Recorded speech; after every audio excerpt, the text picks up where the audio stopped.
Do you want it? Sorry, do you want it in gallery view or do you want it in speaker view? Yeah, maybe in speaker view is probably best. Okay. I'll be screen sharing. Okay. So welcome everyone once again. This is Rahul Raja, curator for the Toronto Visionary Art Exhibit, joining you. We have a lovely group of visionary artists who have joined us from this year's cohort, the 7th annual Toronto Visionary Art Exhibit. We just finished our intros and wow, do we have a beautiful group joining us. And today we're going to be talking about NFTs, non-fungible tokens, which has really come into the ethos over the past year. And I'm sure many of you have heard of it because it's associated with this upward trend of Bitcoin and what's known as non-fiat currency, meaning non, physical money, digital money having a life of its own. So what does that mean? Just like money, um, it's pointless unless you can do something with that money. And so a lot of creators have come together to create what are known as non-fungible tokens and really create a gallery, a digital gallery of work that you can access as a buyer in today's time. And why does this matter? Why does it matter to have digital art? Well, let's just think about music. We went from records to cassettes to CDs to all the things in between, mini discs, you name it. But where did we end up? We ended up on MP3s, right? Which people are now paying to stream, and you'll make pennies every time someone does so. So think about art as kind of moving into that sphere where people have digital ownership now. And why does this matter? So in the 1600s, people might have collected teacups, and that was known as your provenance. Your provenance was like what you could kind of show to the world, like this is what I own, this is what my estate owns. So provenance changed. If anyone grew up in the 80s like me, we had baseball cards to show provenance, right? Like, look, I have a Babe Ruth card, right? That meant something to us in terms of our estate. And also, what do we show to the world? Like, oh, you have a gold necklace. Okay, you have this, you have that. So provenance is something that has carried with humanity all throughout time. So what does that look like today? When we see someone on Twitter with a little check mark beside their name, we think of them as kind of important. And they're not necessarily important, but they have ownership over something that we don't. And that in a digital sphere is known as digital scarcity. Meaning not everyone gets a check mark, but everyone but everyone could get a check mark if they reach certain, like qualifications, whether that's number of followers or like credentials or, having a stellar like reputation or like a good network of A-class people to get you into that position. But nowadays, people fight for those sorts of things. Digital scarcity is a real thing. People want to um, have something that other people don't. So now if you think about that, art in itself is that for other people. When you used to own a painting in the 1700s, 18, doesn't matter when, depending on who the artist was, people got really excited. Um, that was your provenance. That was what you were showing to the world. And today, the idea is that in 10 years, people are going to be like, hey, did you check out my wallet? Look at what I just bought. And then anyone will be able to look at your wallet and be like, oh my God, you bought the first visionary art piece that Eminem just drew. Wow. Like, it might not sound that exciting to you, but to that person, having a piece of art that someone who's in the music sphere decided to draw, um, and now sell, they own. And they have a digital signature from, in this case, Eminem or whoever it is. They have a digital signature that crosses over, showing that, hey, this, person that I respect and adore just signed away this piece of art that I either own the single for or a collectible, right? And we'll get into that. There's singles, there's collectibles, but that basically means that you can have a number of copies of one piece of one piece of work. So maybe 20 editions of it. And this is, this is a useful thing to start thinking about your work as, having a limited edition. So if any of you have done prints, it's like a limited edition print, right? Start thinking about your digital assets now as having, kind of scarcity. If you start thinking about your art as not just ubiquitous for everybody, but having limited editions that your signature is now, digital signature is associated with, that's the starting point, right? And the goal of this, talk, this tutorial, is more to get us at the level where you all know what Bitcoin is. You all, maybe invest 100 or 200 bucks just to get yourself like in that space. And I guarantee that money is just gonna, keep going upwards if you left it there.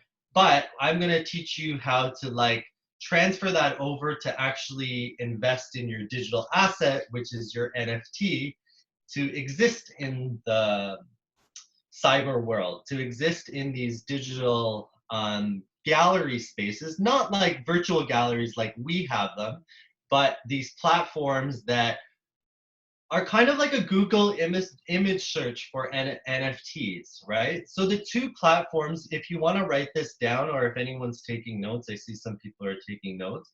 One of the platforms that we're going to explore is called OpenSea.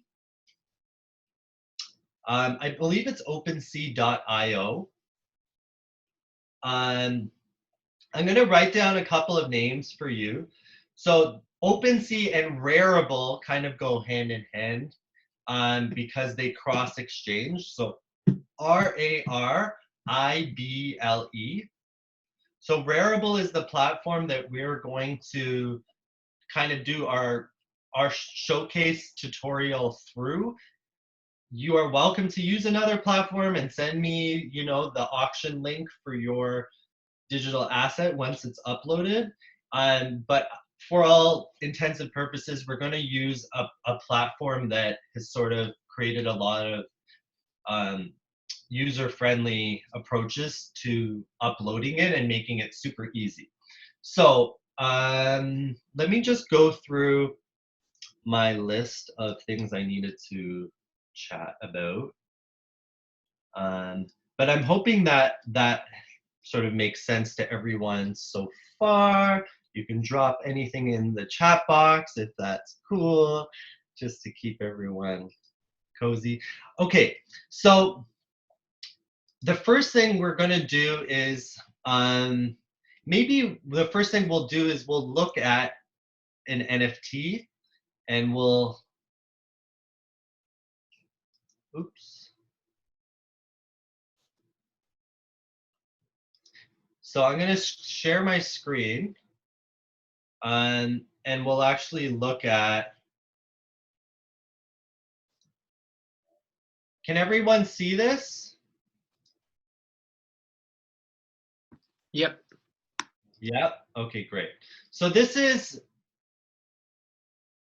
the home landing page for Rarible. This is one of the NFT listing sites. And as you can see, the art is what it is. It's quirky, it's fun. a lot of it, a lot of these projects that you're seeing on the homepage have a lot of buyers and a lot of interest. So that's why they've, appear. Like for example, Bored Ape Yacht Club is a series of apes with different faces and different, like expressions, and people buy one of them. And just so you know, that says 100 ETH. That means that one piece that you're looking at, guys, is worth something like, what is that? $400,000. Like something ridiculous. Like an ETH goes for now 4,500, I think. So wait, if we add two more zeros to that, am I right? It's right Yeah. it's trading probably maybe closer to 38 maybe, but yeah, definitely, and that's American dollars for us Canadians as well. It's not that's like So just one and two. just imagine, guys, like who would pay $450,000 for that? Someone is paying that. And the reason why these guys are able to charge that is because they've created a system of collectibles that has a long-term scope. It has a number of iterations of the same idea that are limited in number. So once again, going back to this idea of digital scarcity. And now imagine someone buys this ape. You're thinking, okay, well, what do they do with it? Okay, sure, it appears on their phone. What else? Actually, there's a lot that can happen. So not only can this, piece of provenance appear on your digital wallet and you can flash it to all your friends, there's also this idea that the art galleries of the future may not be these physical paintings on the wall. It may literally be these cheap LCD screens that flash people's NFT purchases, right? So now you're in a millionaire's home and he's like, yep, there's an NFT I own from Android Jones. There's another one from Chris Dyer. There's another one from Alex Gray, and then he tips his hat at you. um, that's what we're thinking about. Like that's where the conversations are now, and apparently a lot of these, wealthy art collectors have these NFT rooms already in their house, and they're already collecting, and they're already getting in on the market before it gets saturated. And I'm grateful that we're entering into this space after what, a year of it being a lot of hype around NFTs. So who knows where this can go for us as an art collective. I would hope that in the future, our virtual galleries, everyone is so acquainted with NFTs that they would just have an auction link, and we could link it to our virtual galleries and just kind of do this concurrent drop on, because the logistics right now of, say, someone's liking a painting of, of, a friend in Bali or a friend in Uruguay or someone in the US and shipping it halfway across the world, there's a ton of costs and also a lot of like potential risk in shipping an expensive painting. So this is another advantage of these digital art, is that um, instead of you creating a whole new piece of art for these platforms, you can take an existing painting of yours, photograph it, do a couple of effects on it, whether it's, making things move or like colorizing something in a different way, and doing 20 different copies of a photographed painting of yours and sell each of those as unique NFTs. That's pretty cool. And another advantage is that you have what's known as contracts associated with each of these NFTs. So on this, on this site, when I click on, say, Woody here, and it says collectibles is a collection of 10,000 avatars created by Ultra DAO. but this isn't another avatar project propelled by one of the largest 10K project teams and an established artist DAO. Collectibles rich in storytelling and characters with big plans for future content and collector rewards.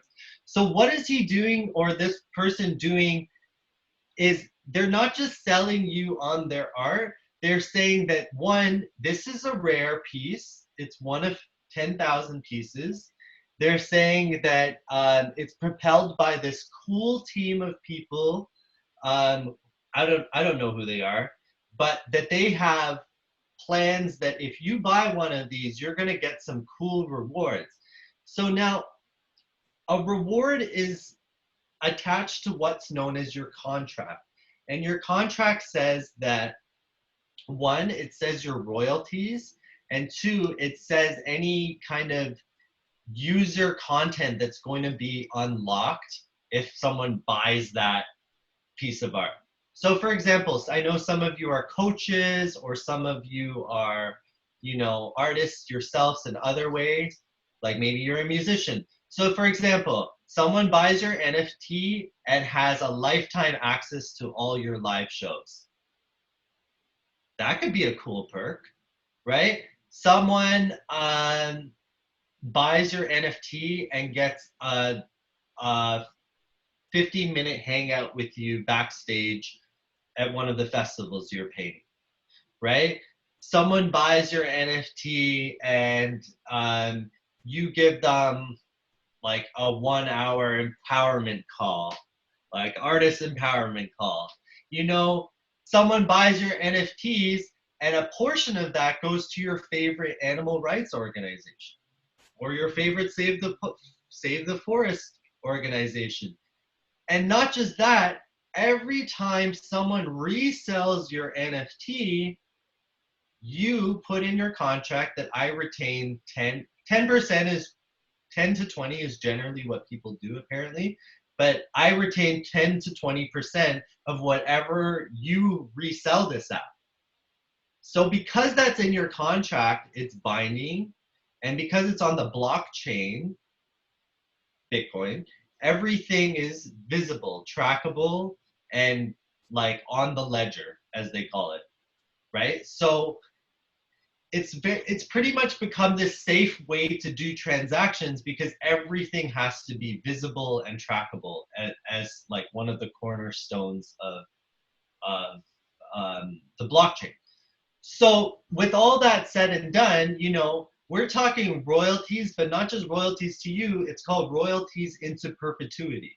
So that means, assuming our future generations are going to have Bitcoin, that your next of kin, your daughters, their sons and daughters, and so on, will transfer over that royalty. And you can put that in your account. Who's your next of kin and who does your assets go to when you die? And I know that sounds very morbid to think about, but like these are real things, and like your estate value will come down to your digital asset value, and I just want you guys to all be ahead of the curve and for us to have this awesome cohort that has come and done the work, and we've done the little steps so that now we're in a position where we've either dropped an NFT, or there's another option, which is having an NFT that you haven't paid for, which gets minted, like minted as in becomes an official NFT after the person buys it. So you're either paying a little bit of what's known as a gas fee to upload your art to this, like a site like Rarible or OpenSea, or your NFT will get minted on a later date, which is called lazy minting, which is minted at the time of purchase. So these are the steps. Now, if you imagine minting kind of like us getting our frames ready, everything's ready to go, and then us paying a little gallery fee to get, you know, the galleries to hang our work. That's kind of what minting, that's where the cost is. And it's not that someone's hanging your work, it's literally that the blockchain has what's known as miners and people who approve transactions to make sure that everything is legitimate. So there's a certain fee that's called your gas fee that goes into paying those miners, that goes into paying, you know, this approval process. Now, the only thing I will say is that because Bitcoin and Ethereum are rising in value, the price of these gas fees can seem a lot at times, and which is also another important reason to own a little bit of Bitcoin now. You know, your $100 now, if you put in $1,000 last year, guys, in or sorry, not last year, but like in 2020 August, you'd have about 50,000, or sorry, it's gone up 5 times that. So you would have $5,000 from that 1,000. So right now, any amount of money that you can put into Bitcoin and feel comfortable doing so, you know, there's a good chance that it'll just go up in price. And so we're going to focus today on learning to open our Bitcoin account and get a token of what's known as Ethereum. So if you imagine Bitcoin as kind of being like gold, these other coins are almost like little like silver or bronze, and right now the silver on the block is what's known as Ethereum. So you can have some Bitcoin and then trade it for Ethereum, and then that Ethereum can be used in all sorts of ways. You can buy cars with it now. You can, you know, go to virtual gaming events. You can upload your NFT. So that Ethereum is what we're trying to get to right now. There are different coins. There's all sorts of coins. Dogecoin, you know, there's some gamer coins. There's all sorts of weird things. But a lot of these coins sort of work on hype, and Ethereum has really proven to be, you know, taken very seriously, has a long-term goal, has a digital scarcity, has a beautiful model, and so yeah, and that's why you're seeing on this site, Rarible, you'll see these prices up here called ETH, right? 1.9 ETH. So now if you were to go to Google and look up the price of ETH, so price of ETH, Ethereum, you would see that it's $4,799 Canadian, right? So that means $4,800 Canadian buys me one Ethereum. So now let's look at this. We have 1.9 ETH. So that means I would pay upwards of about $8,000 Canadian for this digital asset. Okay, so this is sort of how this works now. You're starting to get the idea, is that you have your fiat currency, which is your Canadian, US dollar, whatever, your euro, and you can trade it in for Bitcoin, and then that Bitcoin you can trade in for Ethereum, and now that Ethereum exists as this, you know, currency that you can do stuff with. Bitcoin you can also do stuff with, but they sort of make these smaller coins to do these specific, you know, transactions with. And so, you know, we're just gonna try to get to that stage today. So I'm hoping right now, first of all, that you're not overwhelmed. And second of all, that we can actually get on our computers and try to walk us through buying some Bitcoin if that's what you're interested in, or at the very least know how to do it. So I'm going to ask you guys to go on your browser and go to a site called Coinbase.com.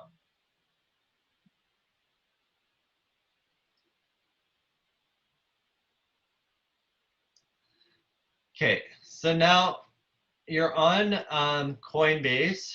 You're gonna need to get started. Well, first of all, yeah, if you look at that home page, it gives you an idea of the price of Bitcoin. So Bitcoin right now is $59,512 for one, and Ethereum is $4,800 for one. And now that's a lot of money. I understand that for one Ethereum. But once again, guys, like next year this might double. So every time we doubt ourselves, the market's already gone up. So it's nice to have an idea of how to put like $100 in and then know that, hey, okay, there's a lot of things I can do. Even if I don't upload my piece of art, I still have this Ethereum money that's growing in value. So like whatever. So, get used to putting in some extra savings in there and like, yeah, thank me later. Like it's surprising how your money will just, shoot up. Because don't forget that Ethereum and Bitcoin rise in value the more we doubt our current financial model. So right now, as inflation rises and as we sort of hit a mini depression in the market, then the price of Ethereum and Bitcoin goes up because now the value of our currency is going down. So it's almost it has this interesting relationship with the market where as the value of our money goes down and the cost of everything is going up, the cost of Bitcoin and digital scarce items goes up. So just keep that in mind because who knows how long this depression or whatever you would call it, this like slump in the stock market and the cost of things, like how long this is going to last for.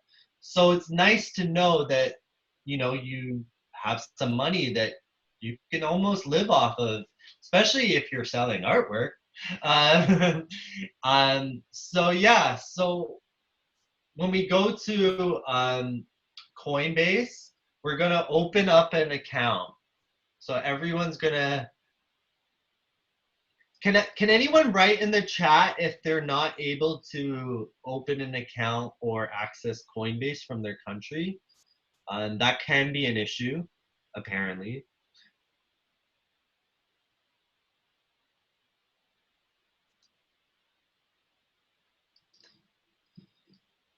So, so I'm just gonna stop my share so I can sign into my account.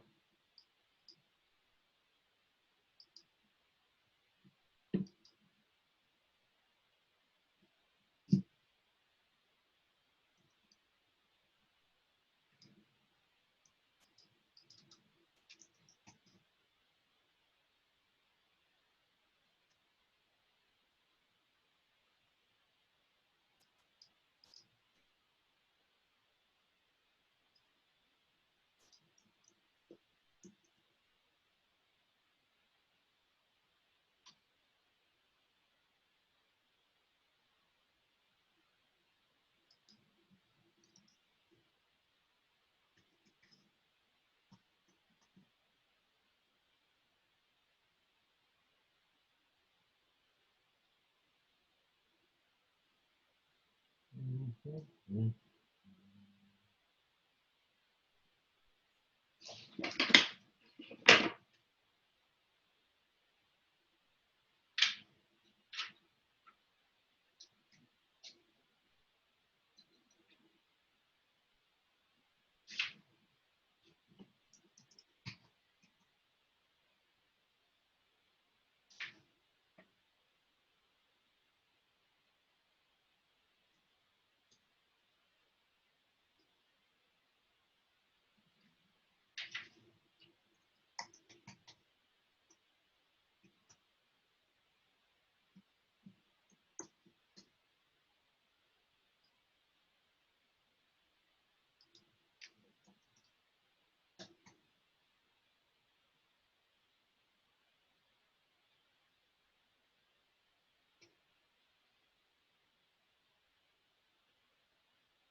Okay.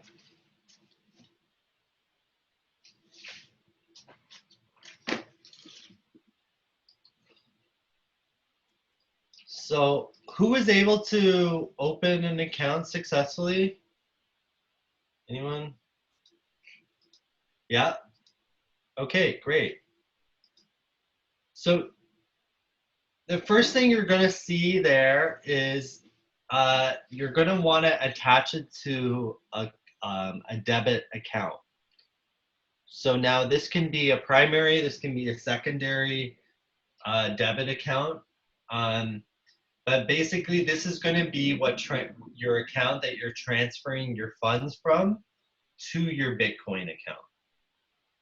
And then it's in, it's on the blockchain after that. So this is a stage that may take up to a day for verification, because sometimes your banks need to verify that these Bitcoin accounts are legitimate. So this could take up to a day. But once again, I'm just trying to give you guys all the steps right now in a summarized way, so that we can, if we need to schedule another call when we're all up to date, then we can do so. But for right now, for you guys to know the steps is kind of the most important part. Feel free to message me. I can also send you some tutorials on from YouTube for specific parts in the steps that you're dealing with. So let's just take a minute or two to get caught up there. Can I just see a show of hands up, or in the chat a thumbs up or a smiley face if you've gotten to that step of opening a Coinbase account? Yeah, yeah, yeah. Okay, great. So the next step would be to essentially purchase Bitcoin. But the first thing that you're going to need to do is verify your bank. So just see the spot where it says verify your bank.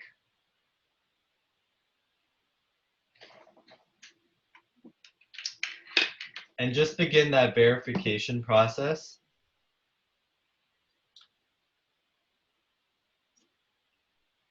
Now, I'm going to tell you guys this first off. Always have a pad of paper that you're writing your passwords for your Bitcoin stuff offline. Have a pad of paper, a book, or something, but keep it offline. Keep something that reminds you of the password or whatever offline. Don't keep it online anywhere. There's going to be a spot in this process where you're going to have to enter a 12-word password that only you know, and it's the most intense on double verification process. But it's because this is your money. Like, people have hundreds of thousands of dollars in it, so they have a very secure password procedure. So just have a pad of paper that you write down your codes for your Bitcoin stuff on.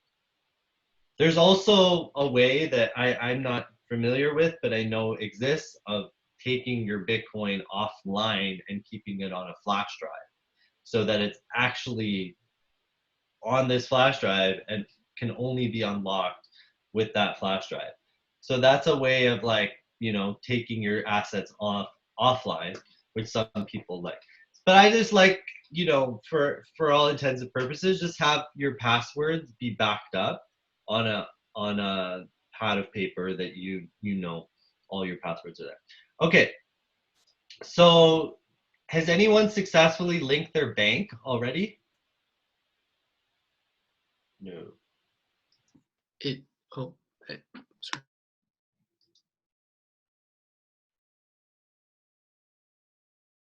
Can anyone let me know what it's saying when you're linking your bank? Is it just verify?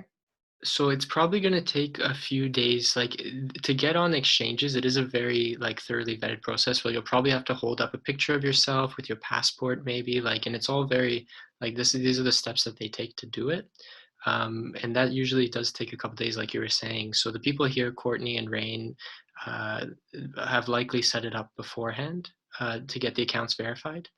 Um, it is Coinbase is good for Americans. Canadians are Coinbase will work. There's lots of different exchanges that are possible though. Mhm.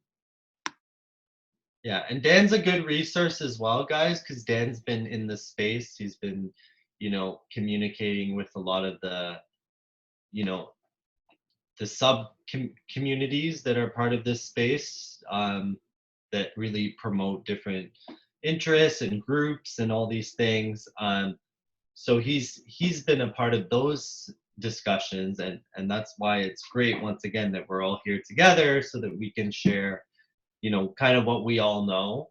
And I'm not an expert, but I definitely know that this is all possible, and I've done it, and I felt really great after seeing, my piece listed. So it's all possible, and we've both done it. We've both dropped NFTs, so we know that you can do it too.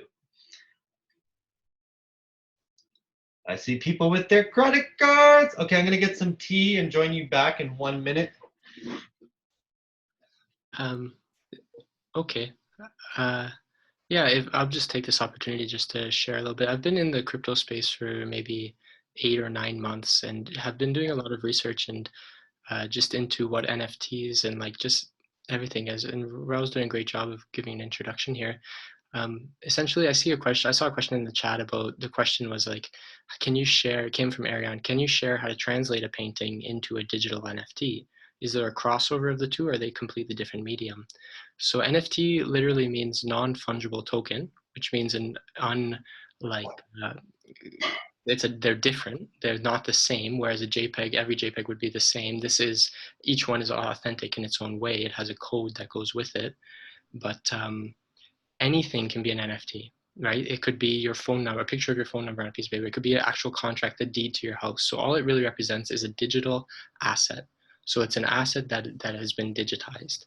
And the future is very broad because anything can be turned into a digital asset, but it's the perfect medium for digital art because you could make something and then it's just released to the world. It's a JPEG, anybody can download it. But it's the perfect medium from digital art because you can actually verify it and you can actually sell it. And like Raul was saying, you can continue to collect payments on it. So how to translate a painting into digital NFT, you could take a photo of it onto your computer. And once it's a JPEG, that's technically you can upload that as an NFT. What we see a lot of very trendy is what they call generative art, which is what I think, sorry, Chris Dyer was doing, but also these Bored Ape Yacht Clubs, or even as Raul was showing there, it will have different pieces and it will generate randomly. And then, so each piece is unique and people will be like, oh, mine has this kind of rarity and they get excited about that thing. But also NFTs don't stand alone. They show that you're part of a community and the strength is definitely can be in the community. That people that are a part of it, like there is that providence and that kind of cloud of owning a Bored Ape. I think like Eminem bought one yesterday or something, but they're also just like access passes to community, or they show that you're a part of it. And it's still very early in the space. Um, it's such a broad, crazy, deep topic. Not like it's a complete revolution of the financial industry, which is why there's so much to unpack when it comes to digital assets and Bitcoin and what kind of role it may play in the future or is playing now. But Mhm. yeah, invite anybody. I'll drop my email in the chat if anybody is curious to like pick my brain. I'm happy to just trade resources and things like that. Amazing, thank you. And yeah, I will. While people are just working in the background, I will read a little bit on some of the importance of NFTs in this day and age.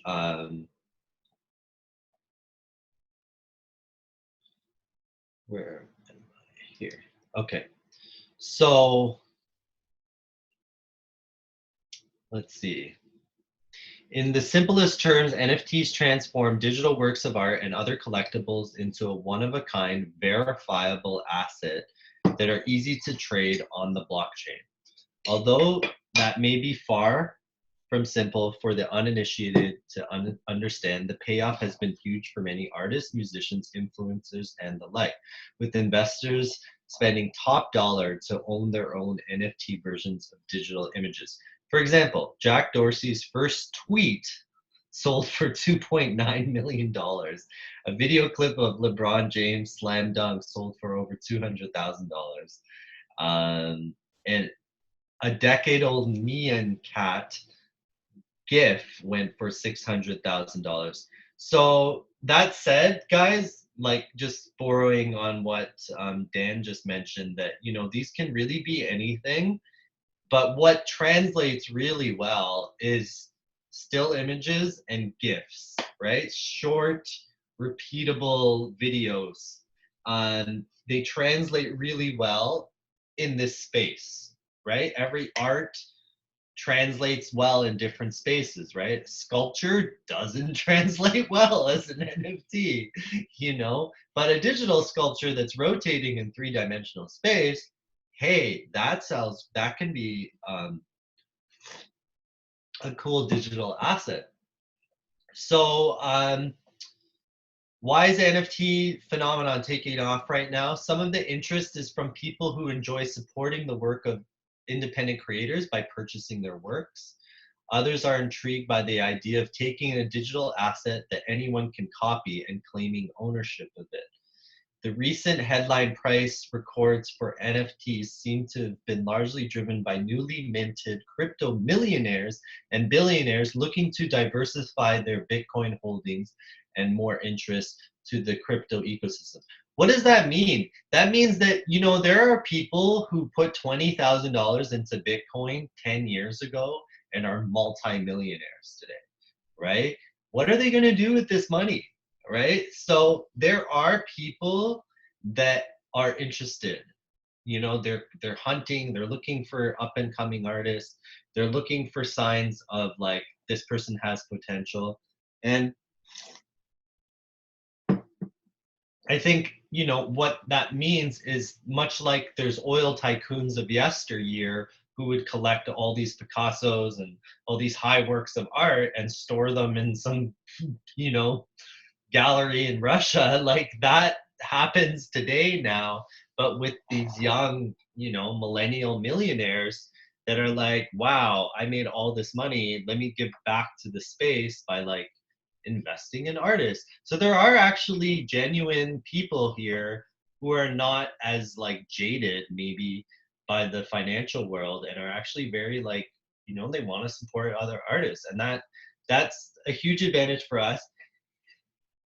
And then I will say that, like, part of this ecosystem is like a plant. So your NFT on its own, imagine if it's just growing out there as a plant in the wind out in some field, you know, is it a strong plant? Well, it's there's all these forces around it and it can be lost and it's hard to see and you know but when there's an ecosystem around it and this in this case other artists that are promoting and we're all part of this virtual show hopefully where we'll have a gallery that's previewing your NFT in a like much like our virtual galleries that then you can click on and go to the auction site for. That's an ecosystem, and that's what I'm saying. So it's driven by all this attention put on your launch or your drop, but that drop can be part of a group show, and that's what makes it exciting is that if 18 of us are dropping an NFT on the exact same day, that's what creates hype, and that's exciting to buyers, and that's exciting. But like, wow, these kids have put in a lot of like work into their show. Like, wow, this is an exciting drop. I'm willing to put some money in. So that's what I'm saying, and that's what I was just talking with Dan earlier today. I'm like, this is what's so exciting about the Toronto Visionary Art Exhibit is that we already have that resource now of artists who are excited about our show, and with that excitement comes an exciting drop, right? Because we all know each other, we've put the work in, and we're at the finish line, and now we just get to celebrate our drop. And if it sells or not, that's I really don't want this to be the emphasis of this. Guys, having an NFT up there right now is the accomplishment. Please don't get distracted. You can price it at a price which is ridiculous and people will buy it right away, or you can price it at something where you feel your time has been valued, and someone may or may not purchase it. Like my current piece is up there right now. I can show you it right now, and it's listed for point 0.3 of an ETH, which is maybe $800, right? I didn't know what I wanted to price it, but I just wanted to create something. You know what I mean? And so that's the exciting thing now. So I'm gonna ask us now to we're gonna open our Rarible account because time's getting a little short, so I want to keep this going on. Um, So we're gonna go to Rarible, RARIBLE.com.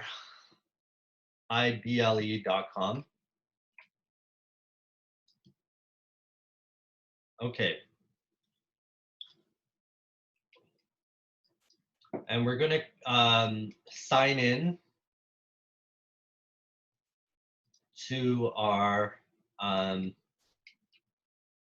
We're gonna create an account with Rarible. Now wait, Dan, do we have to have MetaMask set up to even get an account going? Uh, yeah, so there are like you're talking about, there are these digital assets, Bitcoin, Ethereum, Solana, Luna, and there's all kinds of different blockchains.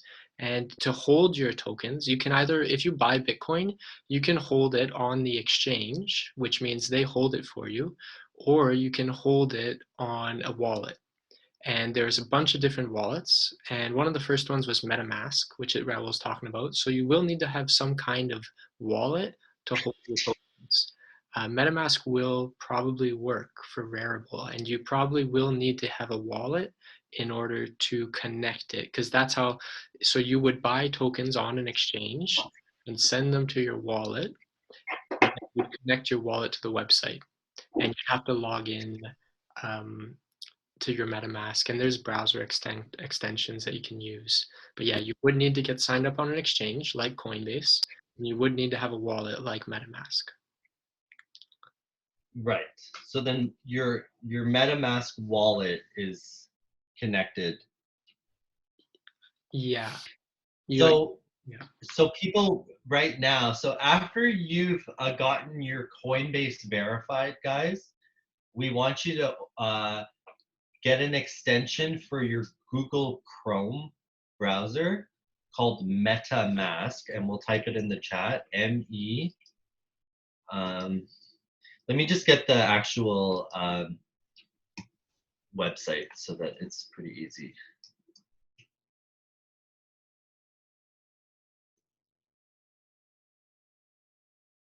Yeah. Okay. So I'm gonna drop this link in the chat.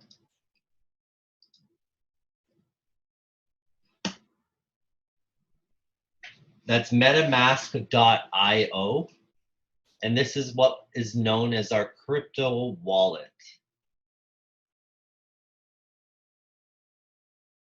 Okay. Raul, is this one using Tezos or is it on Ethereum? Uh, MetaMask. Well, yeah, I'm wondering, can you hold the Tezos in your MetaMask? Does that work too? I believe all the coins, like you can use DAI, you can use all sorts of coins in it. Okay, so yeah, I think it is good depending on, so there are different blockchains. We talked a lot about Ethereum, which was like the granddaddy. It was has this kind of first mover advantage for what we're calling smart contracts. But the thing is, this old technology, it's slow and it's expensive. So there's a lot of dissent among people where they're like, who wants to use Ethereum? It's slow and it's expensive. So you find people using faster, cheaper blockchains, one of which is Tezos. Other ones like Solana is another very popular one, but they're cheaper ways to mint. So if you're like, I don't want to pay $100 to mint my work, Raul was saying that there's these lazy mints that are options, but there's also options for using different blockchains. So Ethereum is the like the granddaddy prime mover, but there are cheaper options as well. Yeah. One issue that we face though is that some of these big platforms like Rarible only accept Ethereum. They've sort of kept their currencies at a minimal to like make it more user friendly for everybody because there's so many coins. So my understanding is they only use Ethereum on Rarible. Is that correct, Dan? No, I've actually seen that. I think Tezos is on there as well. Oh, Tezos as well. Yeah, Okay, so they're staying with some mainstream ones though. yeah. Yeah. So deciding on what blockchain you want to mint is a thing, and I think being clear about, what your goals are as well, will help you make that decision. Okay, great.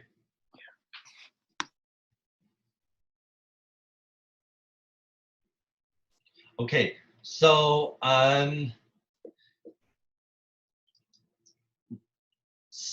MetaMask, you'll download.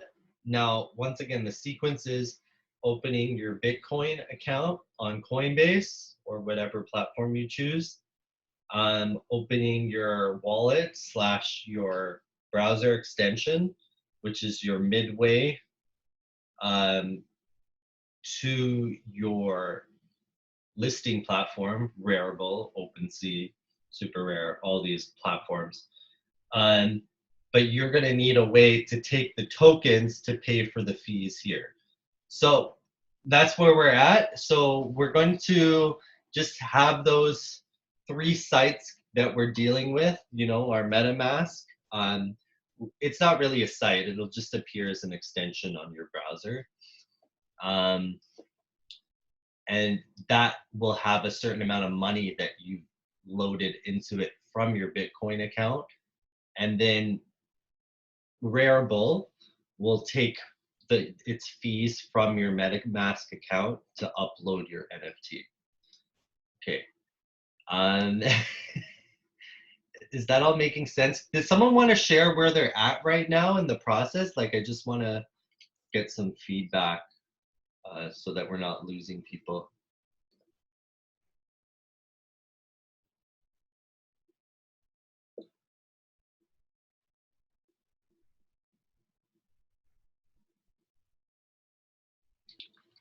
I Is believe everyone I'm following along. okay? Do you have your Coinbase account open, Ariane? Yeah, it's just asking me to add in my card, and I lost it over the Christmas holidays. Oh God. Okay. Uh, So yeah, I'm just Atlanta. at. Oh, sorry. Go ahead. No. It's okay. I'm just at the. I'm still at the create the account phase, so it's probably not relevant. Thank you though. Yeah. So Alana says she was minting on Matic. This is this awesome terminology, right? Minting on something meaning deciding to upload your artwork to that platform. And she says not a lot of people use that network, so it doesn't show on the main page if everyone is using Ethereum. Yeah, so it's hard to choose which platform we're deciding to list on. And I'm not telling people that you have to list on this, but I will say that they've taken some time to make their experience very user friendly. And Rarible has the option now, which is pretty unique, that you can do lazy minting where it's still on the platform, but it's not minted. It's not officially an NFT, but it becomes one as soon as someone buys it. So that's a cost-free option so that's also nice that even if any of you aren't able to get to the stage where you've paid for your NFT to be uploaded, I would still be fine with a lazy minted, link for the auction. Um, that would be fine. Just let's let's just get to the stage where we understand, what it takes to mint it, and maybe for next year you're really ready, and that's okay. Like, let's use this year as an example so that we've gotten all of the steps done as a group, and yeah. And so on Rarible, who is able to open an account on Rarible? Just hands up. I just have a question about that. So I'm at the point where I have a wallet on Coinbase. I have my Coinbase wallet wording, and I'm trying to open up Rarible and import the wallet, like the sentence that I chose, but it's not going through. I don't know if there's a secret. I'm doing something wrong here. So, Dan, correct me if I'm wrong. There's the Coinbase, and then you have to open a Coinbase wallet, which is another app, and then that wallet is being used for Rarible, right? Yeah, so I am on the Wearable website here, and when you click, so if you click sign in, right, then it's going to say sign in with your wallet, and it's going to say sign in with MetaMask, and then it lists some other wallets as well, and at the bottom says show more options, and you'll see that Coinbase is there. So it looks like you wouldn't need MetaMask if you're using Coinbase. You could probably just connect your Coinbase wallet. Now, Courtney, I heard you say that it's asking you to put your seed phrase. It's probably called a seed phrase, that 12 or 24 word phrase, but you're saying it's not. Yeah, so I created it first on Coinbase. On the Coinbase wallet, I got the seed phrase generated, and then I went into OpenSea, and then I tried to connect the MetaMask. What was it, MetaMask?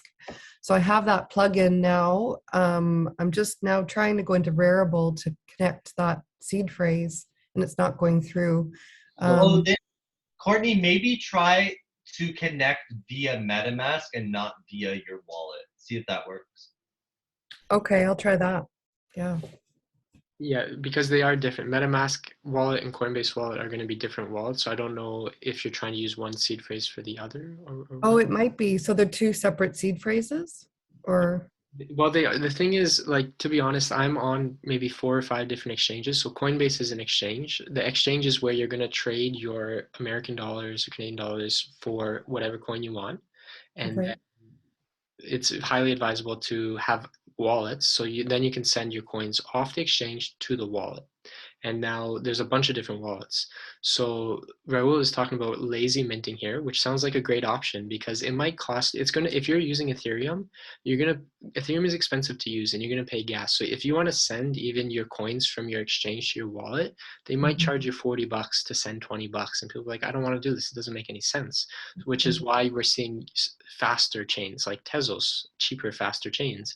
So especially if we're experimenting, we might want to try experimenting with Tezos where we can do it for, a percent, like 1% of the cost or something cheaper like that, right? Right.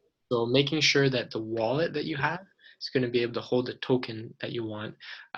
And, different blockchains, like Ethereum is a blockchain, Tezos is a blockchain, Solana is a blockchain, and we're choosing to put our artwork on the chain. We're going to mint it, put it on the chain, and then it's going to be on there. And it's going to be there forever. And it's going to be immutable, and it's going to be owned by the people that run the network, which is a decentralized authority instead of what we have now, which is a bunch of centralized legacy institutions that own a lot of the stuff in the world.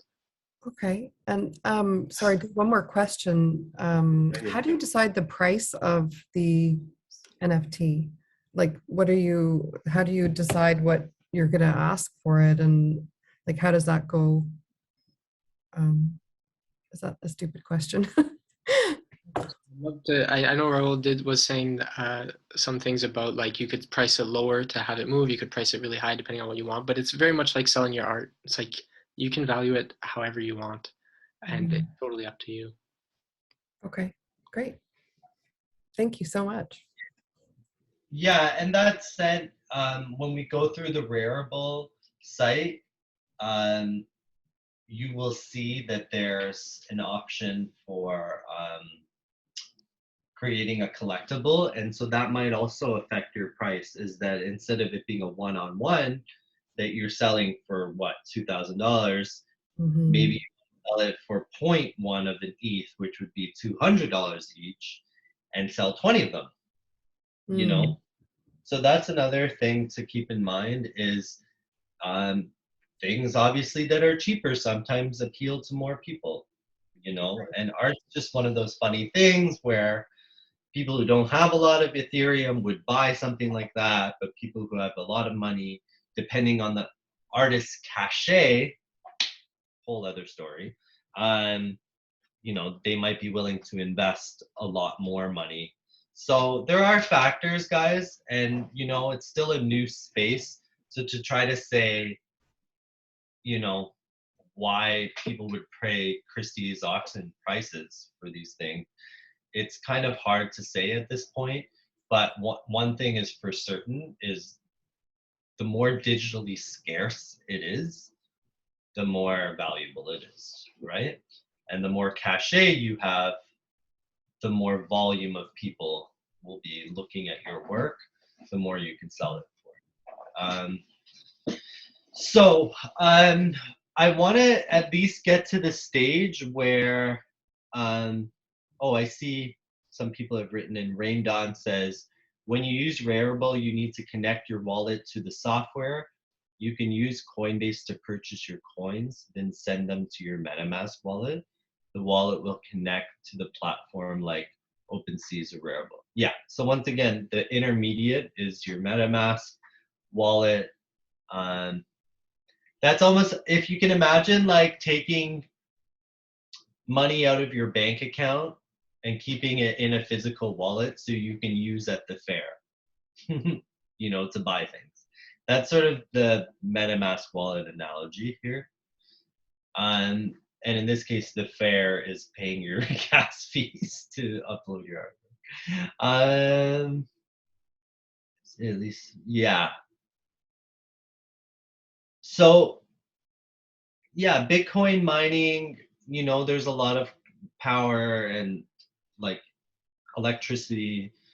That's the downside that, a lot of people are keeping in mind, that there's a lot of cost associated to the environment, potentially. However, you know, it's hard to know right now what impact this is having, but that is something to just, keep in mind because it was written in the chat. Cool. Okay, so I am going to be sticking with Rarible just for the intensive purposes of this tutorial because I can't go through all the platforms, and I do want to have a user-friendly platform that has a free option. So we're just going to try to do that for now. Let me connect to my Rarible.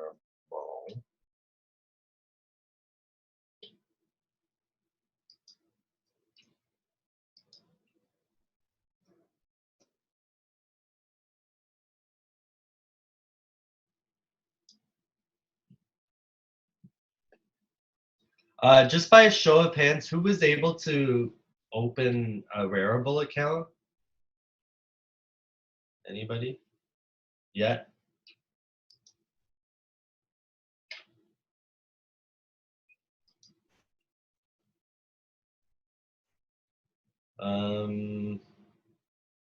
Oh, you were, Karina. Great. That's nice to hear. Can anyone tell me what the delay is on their Rarible account opening?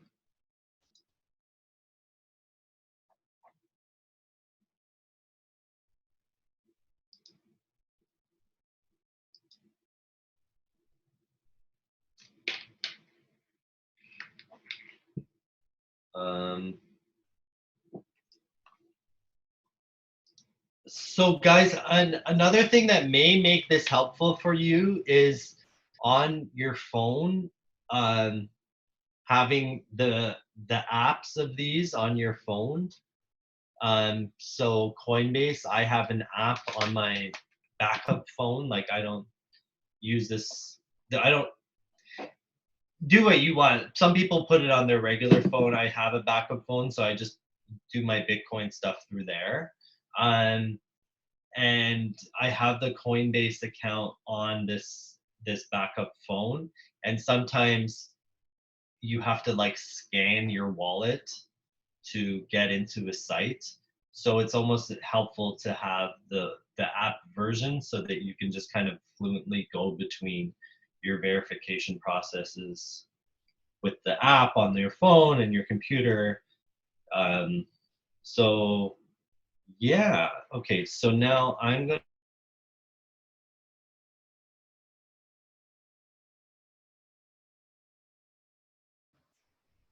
Raul, I don't know if you're there, but we lost you. No video or sound.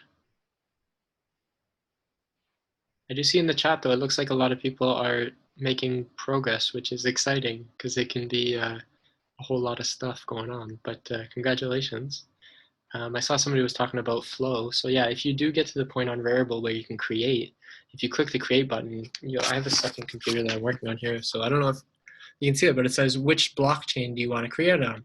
Ethereum, the most stable and widespread. Flow, the cheapest for creating. Or Tezos, the most secure and upgradable. So it is something to think about. Like I've been thinking for 6 months, like what blockchain I want to mint on. And like, obviously Ethereum it's the most widespread. It's been around the longest. Like they started in 2017, but it's also slow and expensive, right? So definitely uh, uh, thinking about your goals, like what do you want to achieve? Do you just want to do you want to mint something and create an NFT? Do you want to, hopefully sell it and become like people make stupid amounts of money. They also lose stupid amounts of money. Let's be clear, like trading these things. Um, but yeah, so I saw somebody asking about Flow. I've never heard of Flow or Tezos. Yeah, there are so many cryptocurrencies. There are thousands, and a lot of it is very speculative. It's a very, very exciting, interesting space, especially how it parallels what's going on in society with just like people's freedoms. Like we're seeing for the first time in 2021 a nation state, El Salvador, actually accepted Bitcoin as like the national. I don't know if it's the actual reserve currency of the nation, but their dollar got so inflated and worthless that the president of the country is just stacking Bitcoin like crazy, and they're so invested in it. And now we see a country like Turkey, who's going through hyperinflation. Like their currency is debasing incredibly quickly, and they have more people fleeing to Bitcoin, which is an immutable. The thing about the blockchain is that you can't corrupt it, right? So people are skeptical of banks now and like governments printing money and spending money in ways that they don't necessarily condone, whereas it's like they're afraid of blockchain because it's like we can't control it. It's owned by the people that are invested in the network, and it's a huge, crazy rabbit hole, a deep rabbit hole, which will disrupt the entire financial legacy and financial institutions. But that's just the start of it. It's very much like another buzzword you'll hear is Web3. Through Web 3.0 is a really big buzzword, which is like a decentralized internet. It's like people trying to get away from Google and YouTube, who is now like, say what you want about like censorship and stuff like that. But like, imagine an internet where the people that used it actually owned it, you know? Anyways, so much to talk about.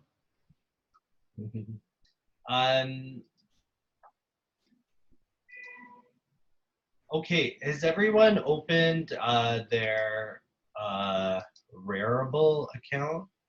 Has anyone opened outside of Karina?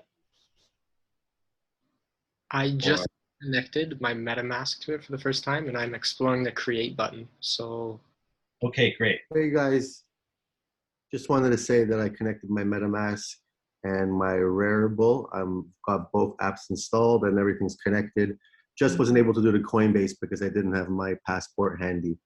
But good job on this. I think you did a great job on getting this all explained to everyone. And it's a very challenging space. And I've been having friends tell me like, let's do it. It's gonna take like 2 hours, and it's always taking so much time to like meet them or whatever. So you kind of like brought a lot of people together, and you kind of did like a mass induction, like, you know. So it's like Jesus would be proud of you, you know, like the real Jesus, not me. I'm not Jesus, but like the real Jesus would be proud of you because like, you brought a lot of people together and like you got him into the space. So Thanks, yeah, guys. good job, man. That means a lot. And I know we're running a little overtime, guys, so I do want to kind of just give you the briefest like intro, and we can nerd out a second time in it maybe next week or something to continue this, because actually this is great. We have 20 people.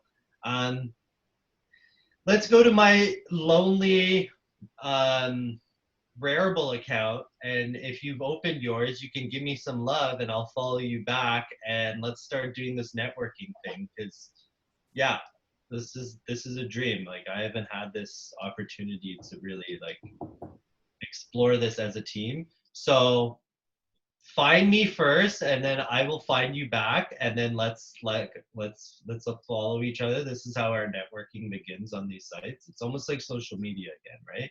So I'm Raja. I'll just type it in the chat. I'm Raja Rhythmics. You can find me. And I think I can actually send a link to my profile here.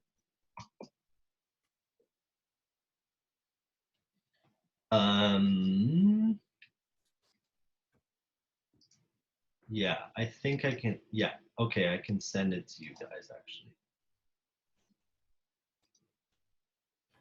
Oh, wait, that didn't work.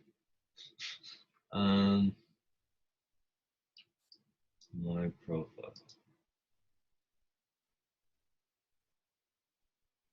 Okay.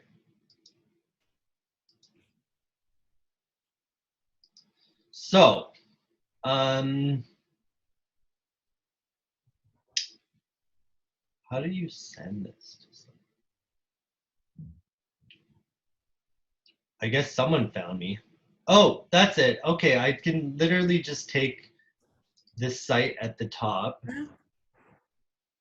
Yeah, this is nice, guys. So on Rarible, after you have your username, mine's is Raja Rhythmics, you can literally just find yourself by typing in rarible.com / whatever your name is. So, oh yay, I got 2 new followers on this lonely platform. Okay, can you see, can someone just say yes if you can see my screen right now? Yes. Yes. Okay, great. Yeah. So this was my clever idea for an NFT. It's called United We Wag. And as you know, I love doing animal art. And so United We Wag is a series of limited edition NFT dog-inspired animated art pieces. They are part of a larger vision called the Happy Dog series by artist Raja Rhythmics, which weave his unique animal tapestries with animation. In a divided world, these pieces help us reflect on our connection to nature, playfulness, and each other. 10% of proceeds will go to benefit the Humane Society of Canada. Right? So I'm just kind of doing what I thought was a unique concept and something that I can continue over time, right? Why would I have chosen this crazy subject? One, because people love dogs, right? I like making visionary art accessible, and I also like concepts that have continuity. So in this case, my next idea would be to do a different breed with the same concept and the wagging dogs. And these, just so you know, are 2D animations. So on Procreate, I draw slides for every, like, this has like 15 slides. And then I copy this image, and then I move the tail slightly on the second image, and I move the blink of the eye slightly. So, and then I copy and make those changes across 15 images so that you have like a nice old school animation, right? Where literally Procreate is showing every one of those slides one at a time and looping it. so that was my, I was pretty proud of myself. That took forever, and I've never made an animation before. So that was also another big accomplishment, is like, hey, can I make something that, one, is not exclusively for visionary art fans, two, has this broad appeal, and three, is iterative. I can do 20 different versions of this, and it has a thread of consistency. So that's what was driving me doing this series. Okay, so if you're on Rarible, I would highly appreciate you like my dog and place a bid. No, don't place a bid if you want to. But you can like it and follow me, and I'm going to do the same with whoever has done that for me, because I believe that this is only going to grow through community. Hi, Karina. I just followed you. Rain Dawn. Wow, killing it with those. And, anyone else? Yeah, I'm Danny L. I'm trying to change my name on there. Why? Oh, I have to confirm it on my phone.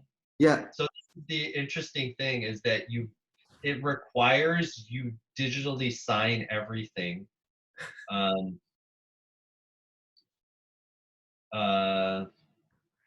in order to proceed. So How do I you have, follow someone? Like oh, I'm on your profile, but I can't. I just see you two have to confirm followers. it.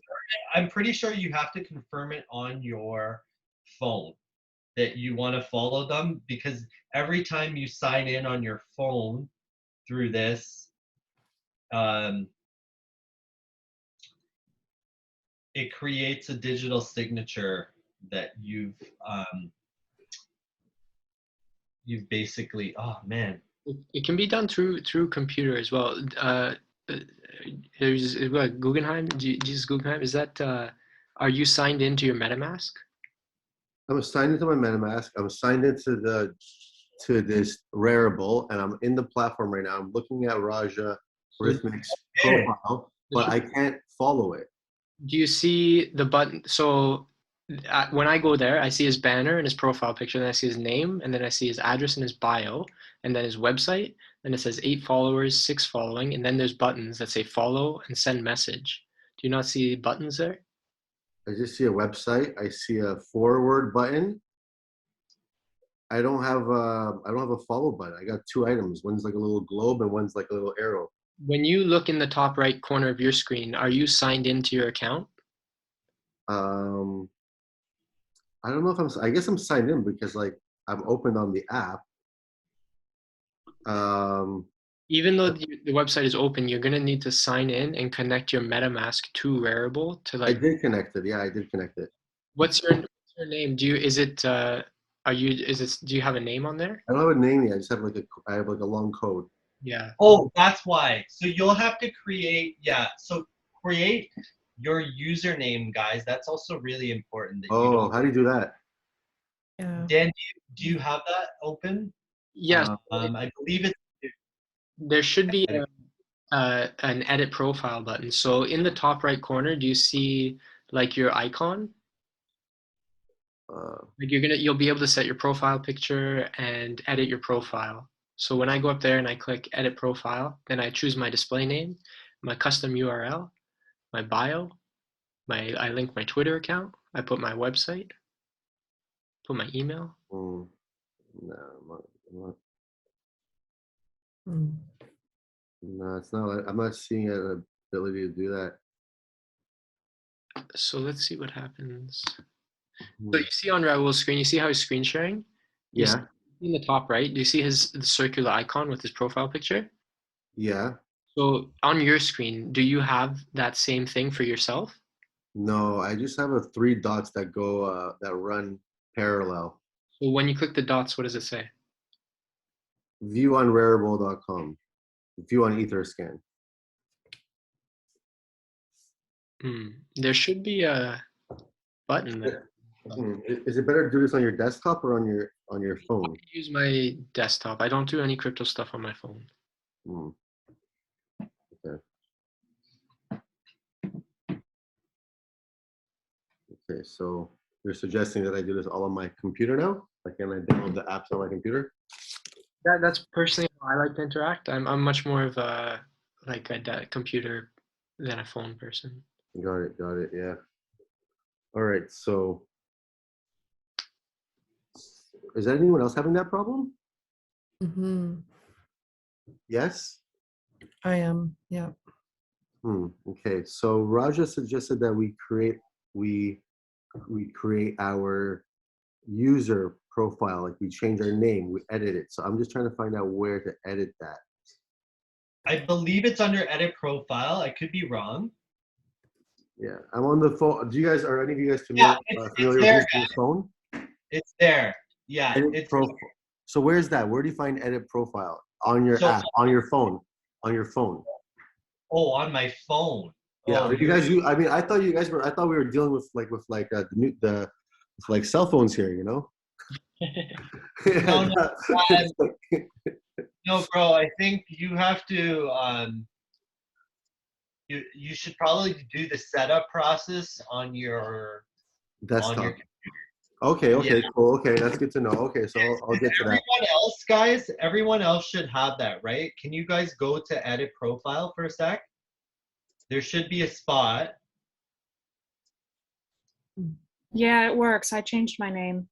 Okay, great. So now that will be your unique username that you'll have an address that'll just say rarible.com / whatever that is. And that's really handy for anytime you're, sharing your auction.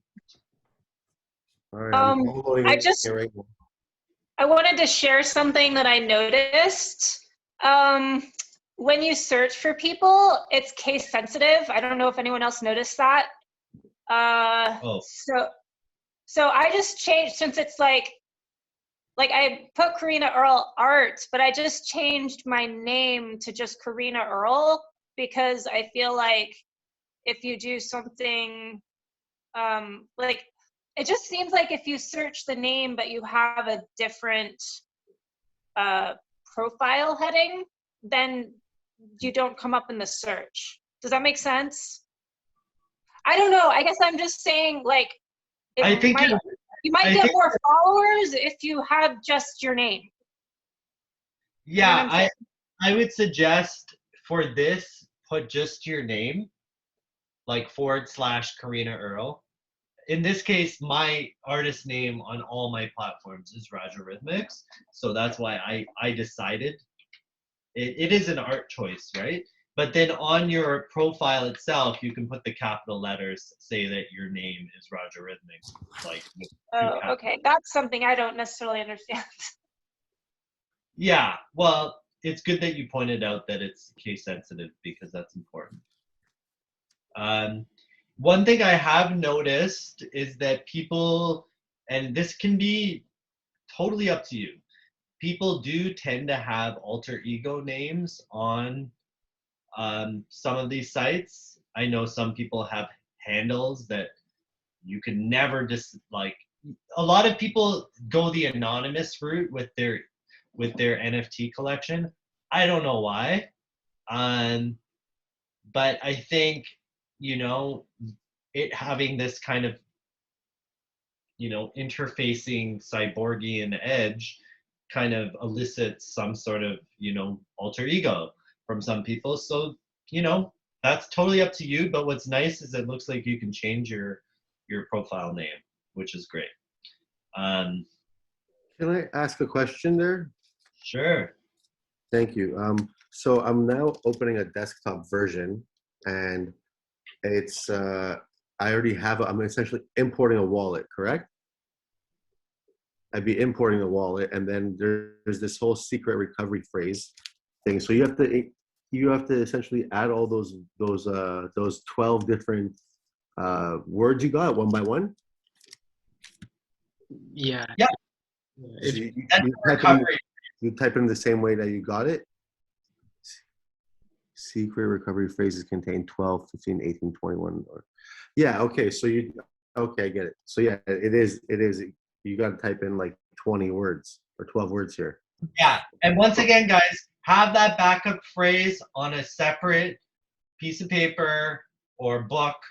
I have a password book. Just know where you've kept it and keep it safe. And yeah, like this is your personal banking information, and it's nice to know that if someone, God forbid, stole your information, they wouldn't have that password, you know?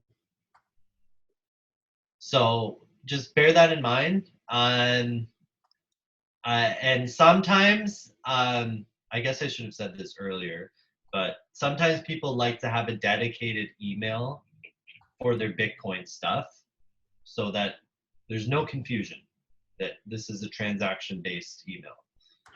But I'll leave that up to you. It's just a couple of measures because we all want you guys to like feel safe and secure doing this. I always make the joke. I always make the joke that if someone wanted to rob me, they wouldn't be left with that much. It's up to you, but like these are your digital assets, and that can mean a lot in the future. And unlike most people who are trading the stock market for Bitcoin and hoping for it to rise, you're trading an asset here, guys, that can go from you paying nothing to produce it or a few dollars to produce it to thousands and thousands of dollars. And I'm not saying overnight, but I do think that the quality of art of everyone in the show has that potential. So don't see this as the long game and not just as the short game right now. And that's the power of this platform, and that's the power of what we're doing is we're trading these things that are literally photographs of our art and possibly translating them into thousands of dollars or hundreds of dollars of work. And it's iterative. You can constantly make repeats, or you can do different versions of it, and it stands as legitimate art on these platforms.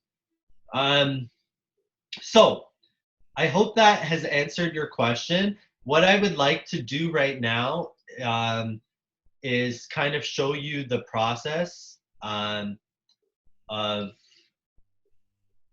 like just kind of walking us through.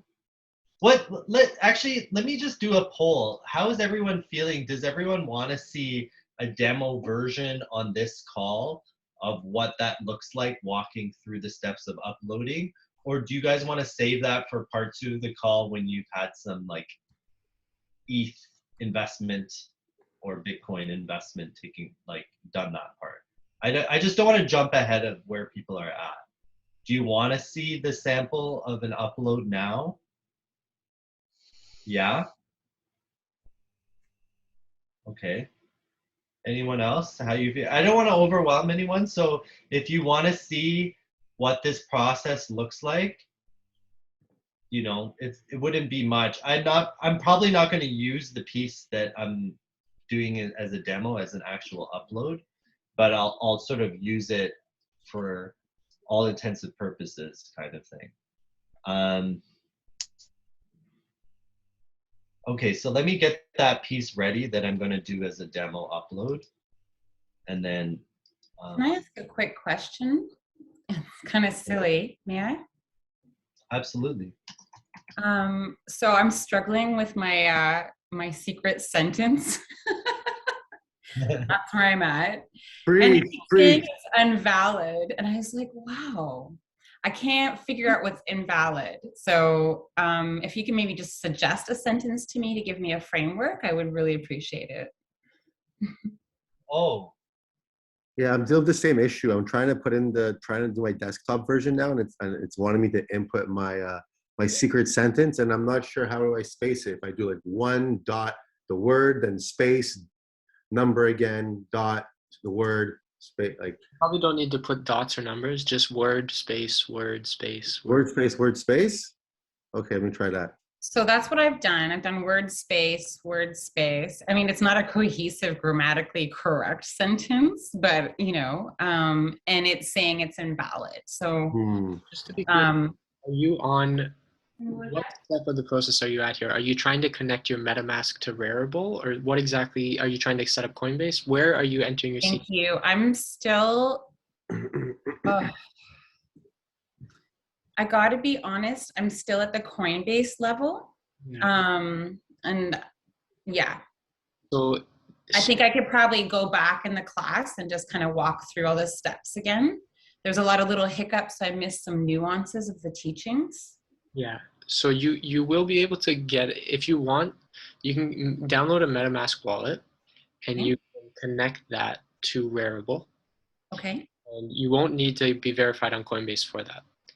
Okay. Like Coinbase is a separate thing. Coinbase is the exchange. That's where you would send American dollars to buy whatever digital asset you wanted, and then you could send it to MetaMask, which is connected to the Rarible. So the Coinbase is going to be one thing, and that might take a few days to verify. And then the other thing is downloading the MetaMask. And when you download the MetaMask, you're going to probably have to set a password, and you're going to. I think they'll probably give you a seed phrase that you'll have to write down, and then they'll ask you to put it back in. I don't know if you'll have to make it up yourself. I can't say that I've ever remembered. I haven't heard that. That's exactly where I'm at. So thank you so much for that.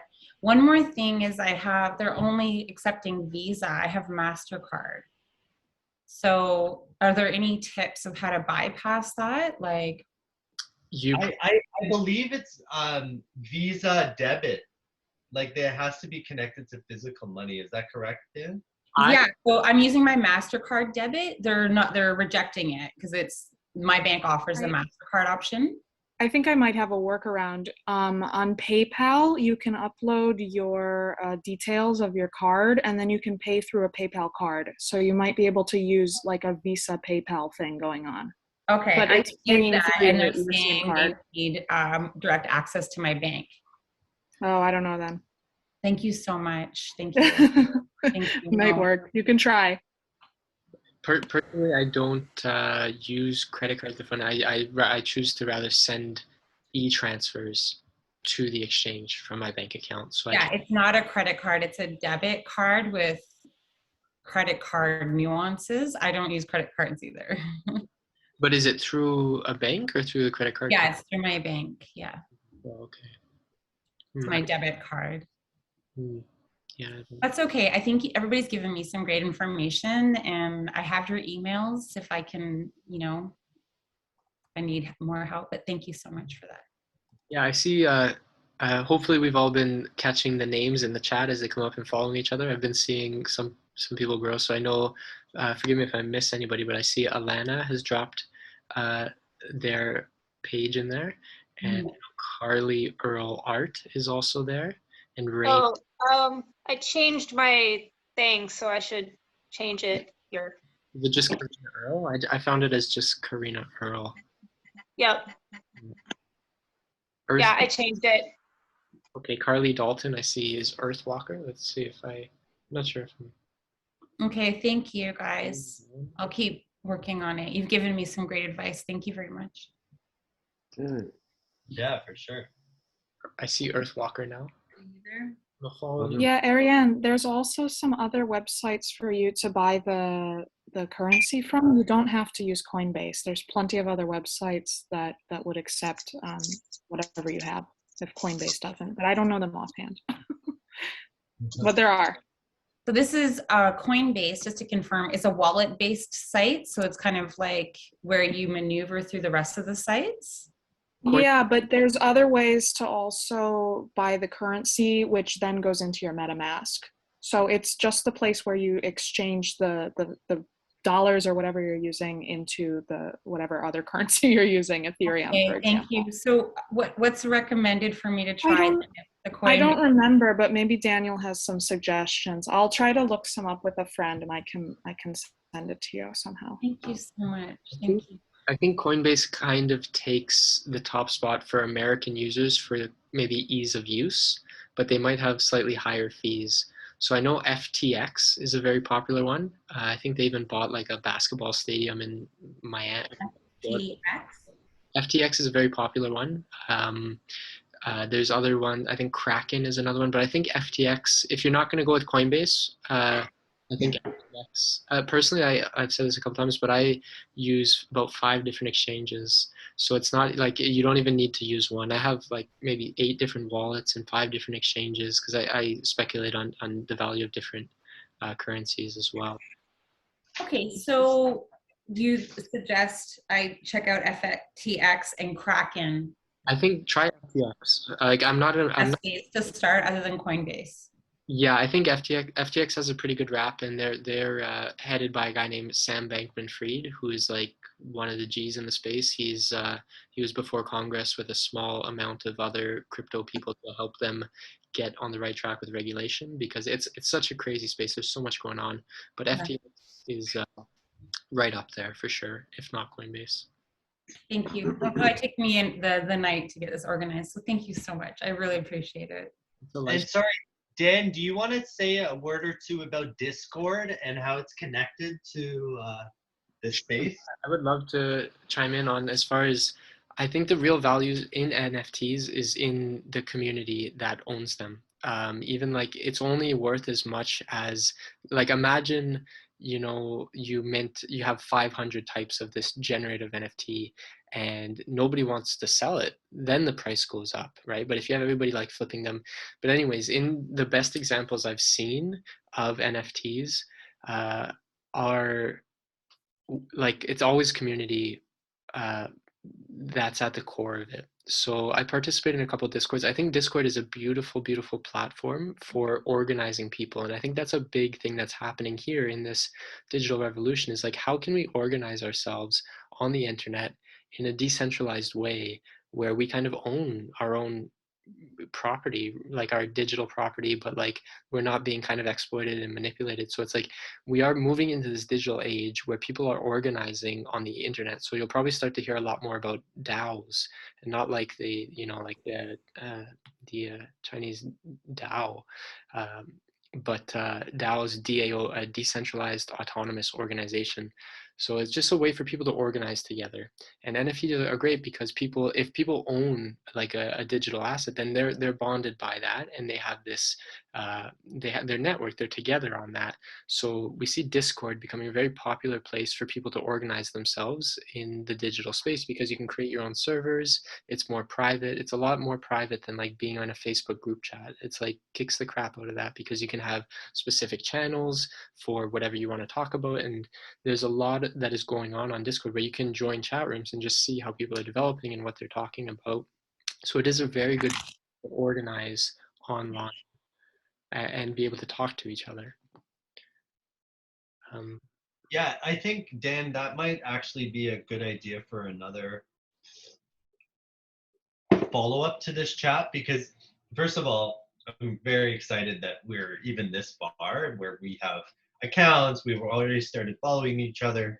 You guys have a semi-awareness of the idea of having a bank, a midway wallet, and now your platform. So I think in a follow-up meeting, what I would like to do is we all have a little bit of money, maybe 100 or 200 bucks in our Coinbase account. We can walk through the steps, which I'll do one today, but we'll walk through the steps and we'll all try to upload our NFT. Now, my whole question is, Dan, after we upload it, can we set the date for the drop, or is it when we hit?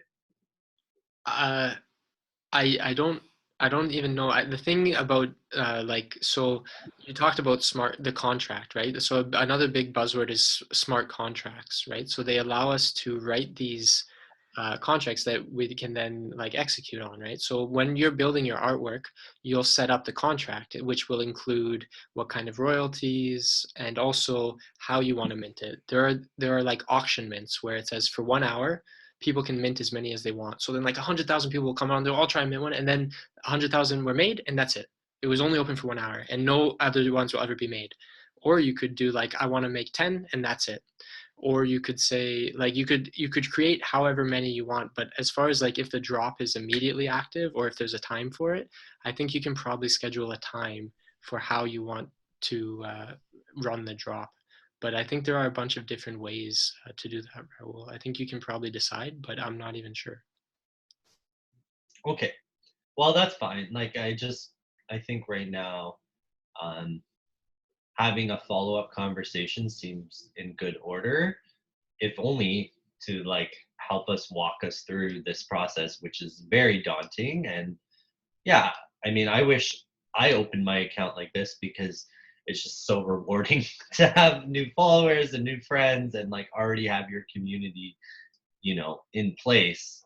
So good job to everyone who's gotten that far. I've tried to follow everyone who's set their link to the chat.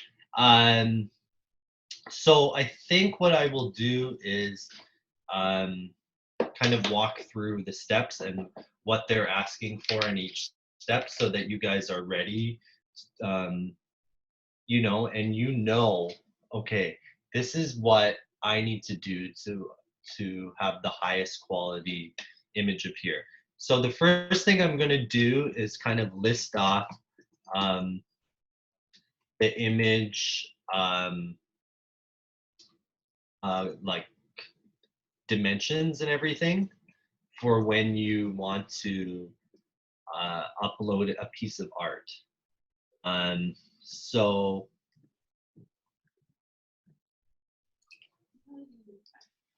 Okay, I understand. I'm gonna go to sleep too.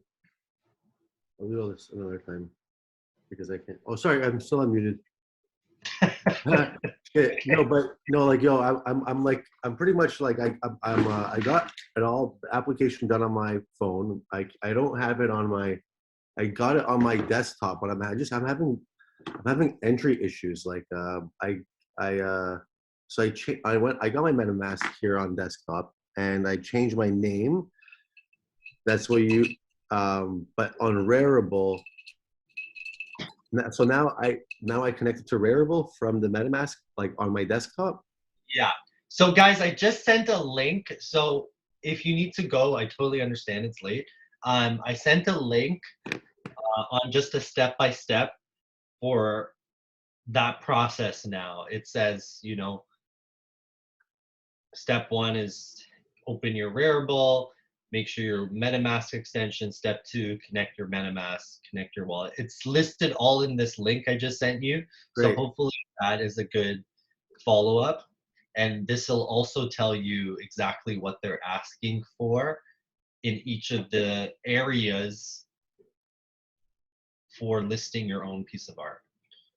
Okay. Let me just screen share that. Let me just screen share what I'm talking about right now.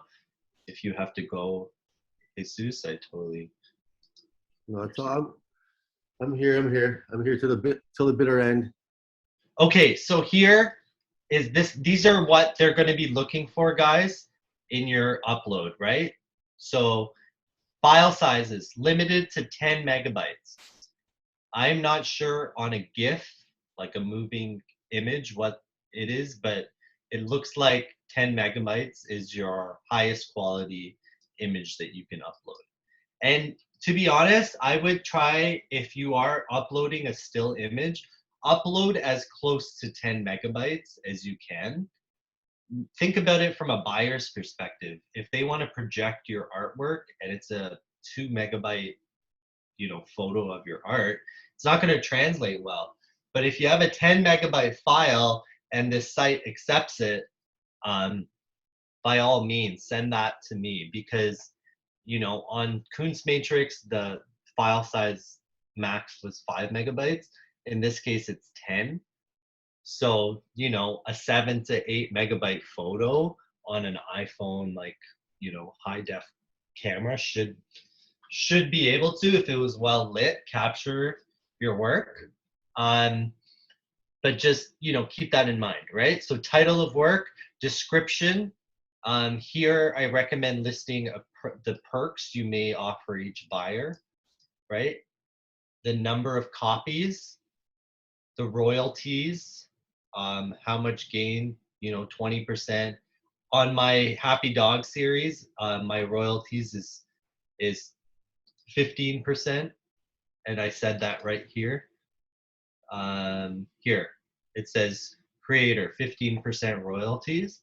So that means if someone resells this animation, I will make 15% of that royalty. Okay, so hopefully that makes sense.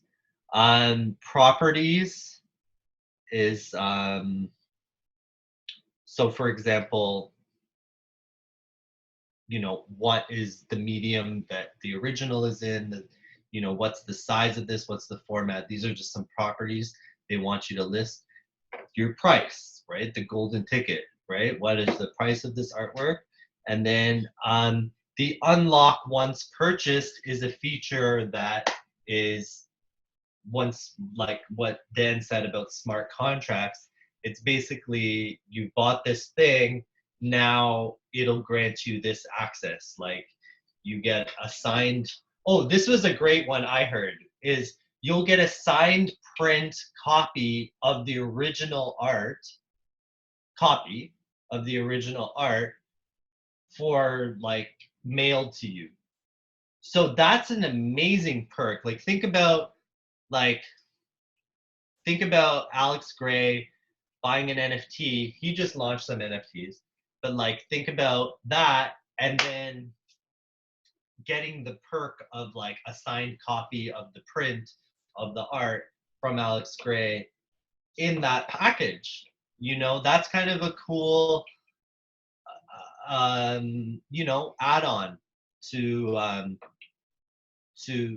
to this. So this is what we're talking about with smart contracts. Just like be aware that people want more than just the digital art.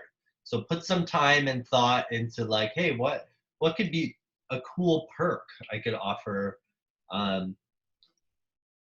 my buyers, you know?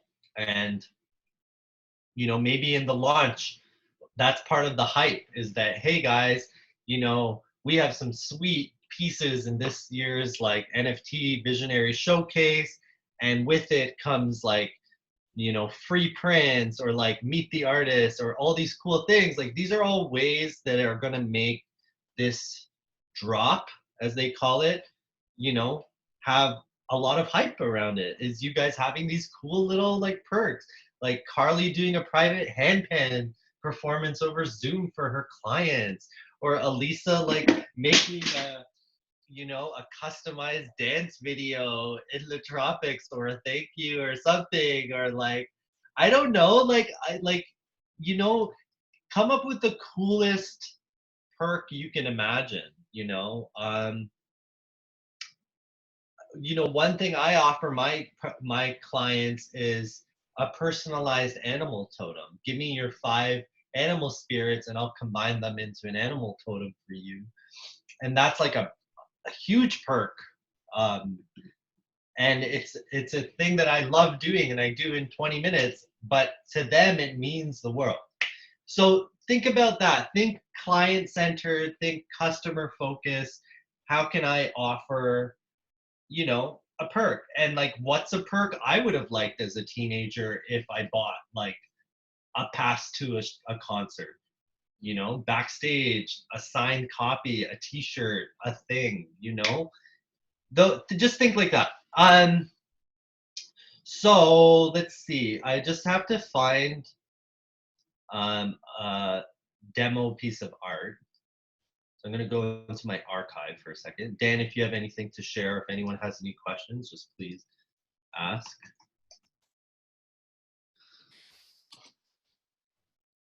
Ariane has your hand up. Is it still up from before? Do you have a question? That was from previously. I've been heard. Thank you.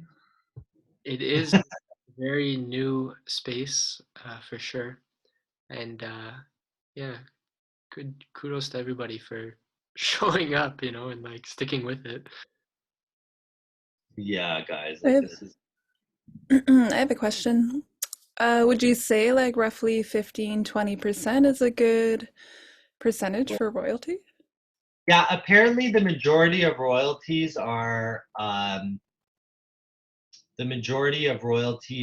sit in the 10 to 20% range. And the highest you can go is 50%. Cool. Okay, so I have a piece now. Okay, so I'm gonna try this. I haven't done this live before, but let's see if this all just flows. So I have my piece ready to go. And this is a demo piece. I'm not going to be actually selling this piece like this, but I just want to show you. So here I'm choosing the blockchain. Since I have some cash on Ethereum, I would choose Ethereum. Okay.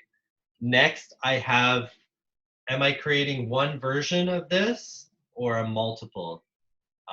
So I'm going to click single.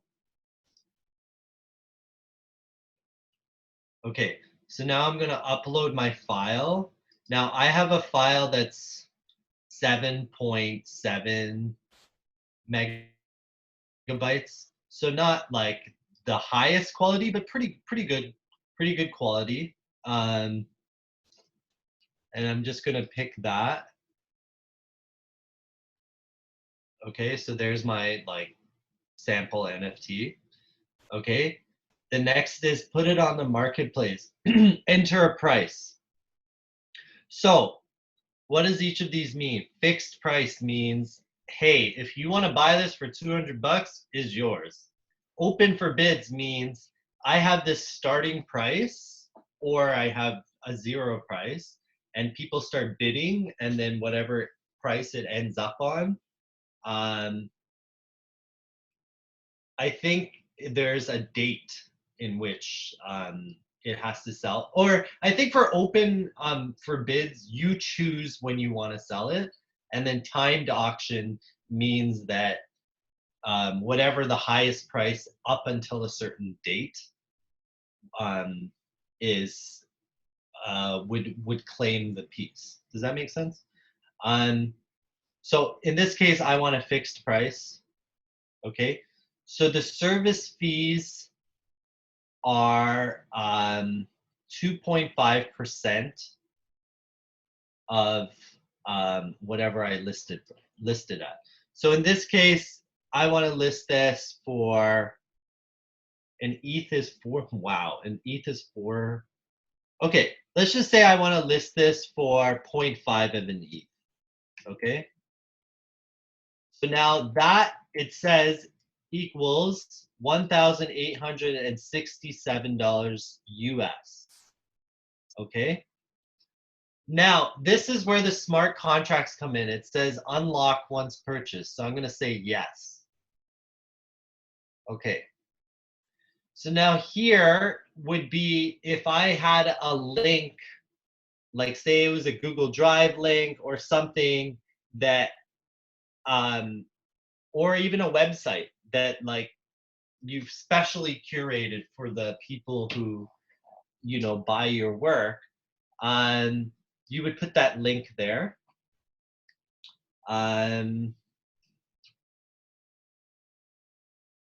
So only when this is purchased, this piece of art, will someone receive this link. Okay, so that's what that means. So choose a collection. Right. So I'm going to create on the Rarible platform. So I'm saying Rarible here. Okay, now this is what we were talking about earlier, guys, with free minting. This is what's called lazy minting. So free minting, if I click the question box, says your item won't be minted in blockchain. Your NFT will be stored for further minting by buyer. Okay, this is the free option. Okay, so now if I were to do that, it's not minted, but it exists as a piece of art on there. So I would name this, so in this case, it's my tiger totem. Okay, after purchasing, you'll be able to get the realty. So I would put after purchase, buyer receives signed print copy. Okay. My royalties here are, I'm going to say are 15%. Okay. Show advanced settings. This is where I said the properties. And then, yeah, if I needed an alternative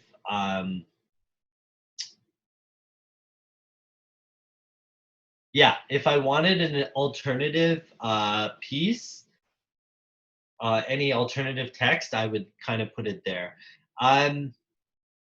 Now, all that's left for me to do is create. Dan, do you happen to know if we create it, can we unlist it? Like if I did it right now just for fun? Or is it there? I'm to be honest, I'm not sure. I would guess that it would be there. Yeah, I don't know if you would be able to unlist because it's kind of like, that's the thing about blockchain is like once it happens, like it's there. Uh, What do you? yeah, so OpenSea says you can hide them. But you know what? Gosh, I guess in this case Well, it doesn't really matter. I'm just gonna hit create item because some it's not. websites you can burn them after. Oh, right. That's what it was. That's what it Yeah. is. If I mint this, it's not technically minted because I haven't paid for it. But if I want to take it off the site, I have to pay some gas fees. So in this case, like I don't really want this to be a representative piece on my profile, but I just wanted to take you guys through the steps. And all I would do is hit create item. So I think for the next call that we schedule, which will probably be like in 10 days or 2 weeks or something, I think I would love to get to the spot where we're all basically minting our items at the same time. You can do a lazy mint right now if you have a piece that you don't is not your show piece and you just want some practice and you want to get some content up there. Definitely like do one, but then save your drop, your big one, the piece that you like we've admitted to the show. Save that for our next call. And I think if we all mint it at the same time, um, or at least get to that stage that hey, like we're going to be dropping at this particular date, um, it just makes it that much more fun. It's like we all did an album release on the exact same day. And so I would love to get to that stage right now. I think this call covers a lot of the basics of you know putting your money into some Bitcoin, having your intermediate wallet, opening your Rarible, and you know kind of understanding how it's like a bit of a social network. So if you guys got to that step right now, like good job.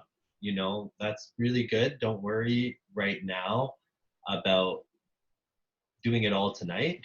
The important thing is that I would love for us to do a drop towards maybe the 3rd to 4th week of January. So what I would love for you guys to do, and I put this in an email, is if you want to drop something and send me that link early, that's fine. If you want to save it for our second Zoom call and we can all drop together and then we all have this link.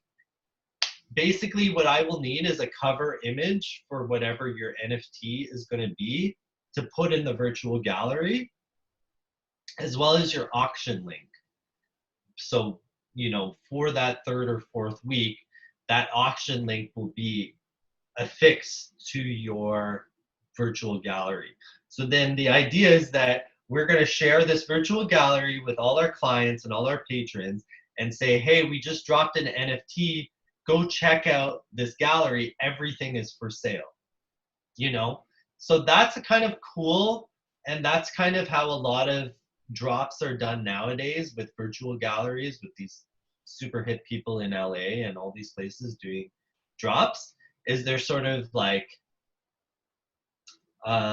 they're building up hype, and then they have this awesome virtual gallery that can take people on the experience of dropping an NFT. So that's kind of cool. So I think we're in a good position where we have the know-how to make the virtual galleries. We have this awesome roster of artists. you guys are all gonna like come together and create a link for yourself, and then we're gonna include that link on our virtual gallery and maybe have a stack of links to send people. But yeah, this is the first time, so I'm really, you know, just excited that we've come this far. So good work, guys. Thank you so much. Is there any questions or any feedback? How are you guys feeling out there? I've had a question, if you don't mind. I'm really confused about the different minting. I keep hearing lazy minting, and I don't know what the other minting is. So I somehow missed that. So minting basically means that you've paid the gas fee in order to have an official NFT on Rarible, OpenSea, or whatever these platforms are.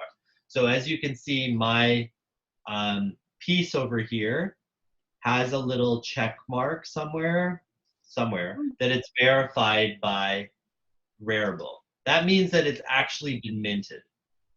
Okay. So right? Is the lazy minting where you just have the buyer pay for the minting then? Basically. So lazy minting basically means that your buyer is going to pay that fee and basically do the minting themselves. Apparently the disadvantage is, one, you can't take your work off unless you pay for it. Okay. And the other disadvantage is that it doesn't appear on the search screen because it's not an official NFT. Oh, and made any fee from you, so they're not really actively promoting you. So that's the other disadvantage. But outside of that, it is nice to have some free mints up there just to get some color on your page. Yeah. And then when we do this drop, and guys, we'll do our best to support everyone. Like, this is so cool. There's like 20 of us here. We have a network. We have like awesome art. We've all met each other. Like, these are all the ingredients for a successful drop. So, you know, don't get too hard on yourself that you're falling behind, because, you know, we'll try to make sure everyone's up to speed by the time we do this drop. Is there any other question?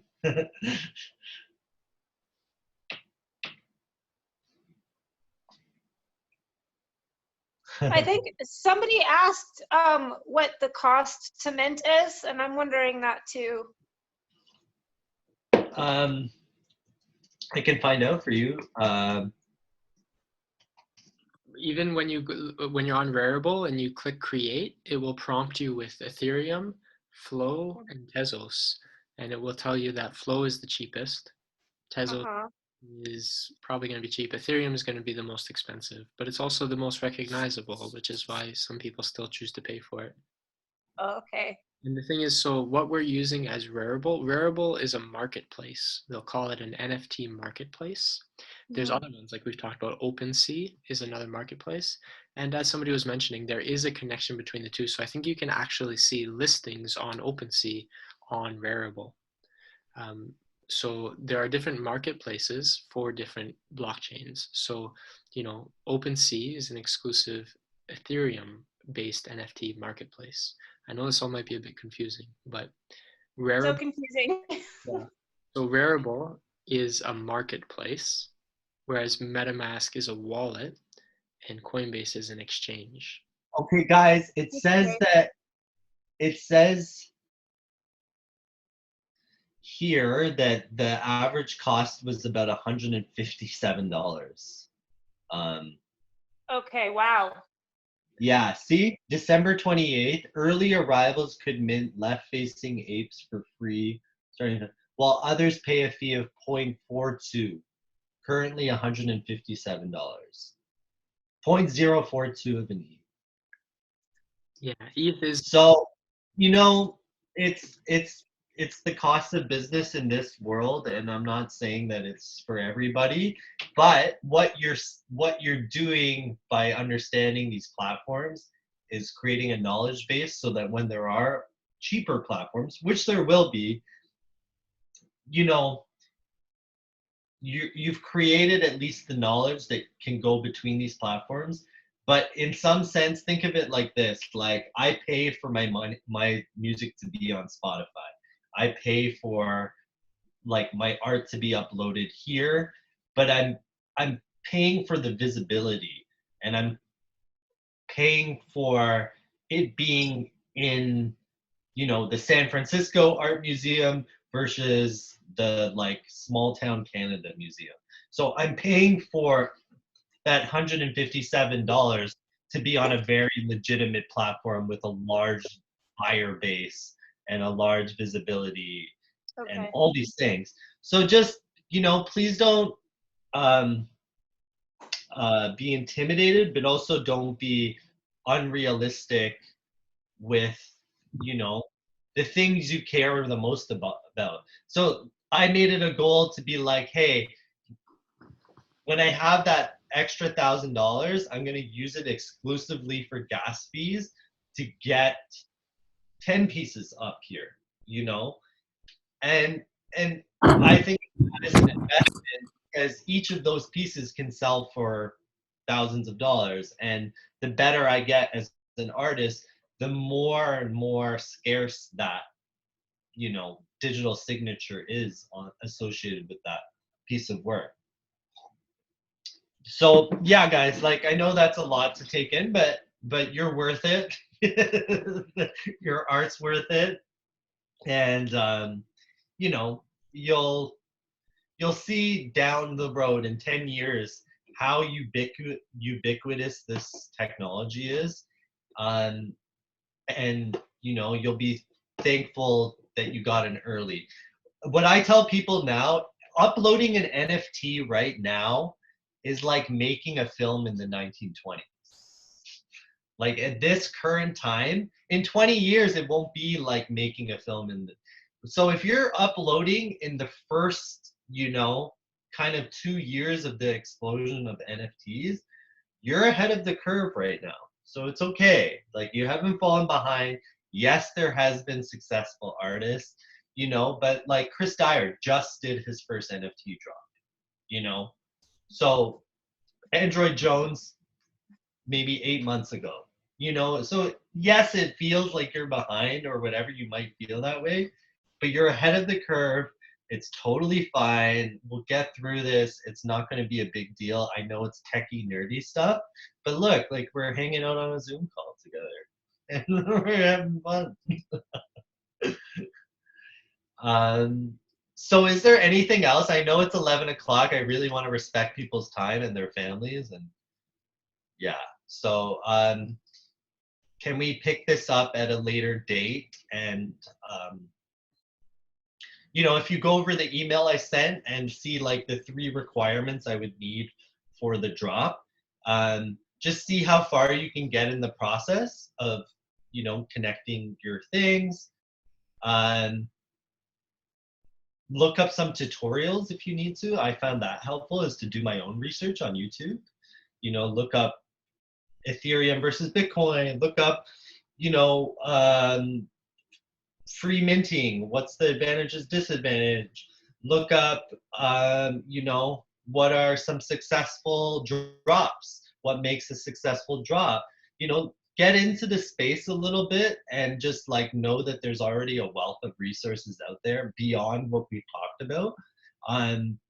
I like, if you're into like speakers, watch Gary V. Gary V-E-E. Gary V has a ton of content on the importance of the NFTs, and he interviews. he's you know, of course, a motivational speaker, so he gets interviewed by a lot of podcasts on this, and he's just so motivating. Like he just puts fire under your ass to like learn more about it. So do your research, guys. Let's keep this like vibe strong for the next meeting. And I think, yeah, like if Sundays work, maybe in 2 Sundays we can reconvene. I'll send an email out with a link, and you know, let's try to get through this. I think, you know, I feel like we're 60 to 70% there already, with you guys being like, okay, this is what I have to do. And then if you have specific questions, either try to find them on YouTube. Like, we're not experts, but we can definitely do our best. Dan definitely has a wealth of resources. So Dan, maybe if you want to put your email in the chat. And of course you guys can email me if you need to. But I do think that this is, you know, it's a good place to be, and we're not far behind. We're pretty, feels pretty good. Okay, can we all like unmute and howl for like 10 seconds or something?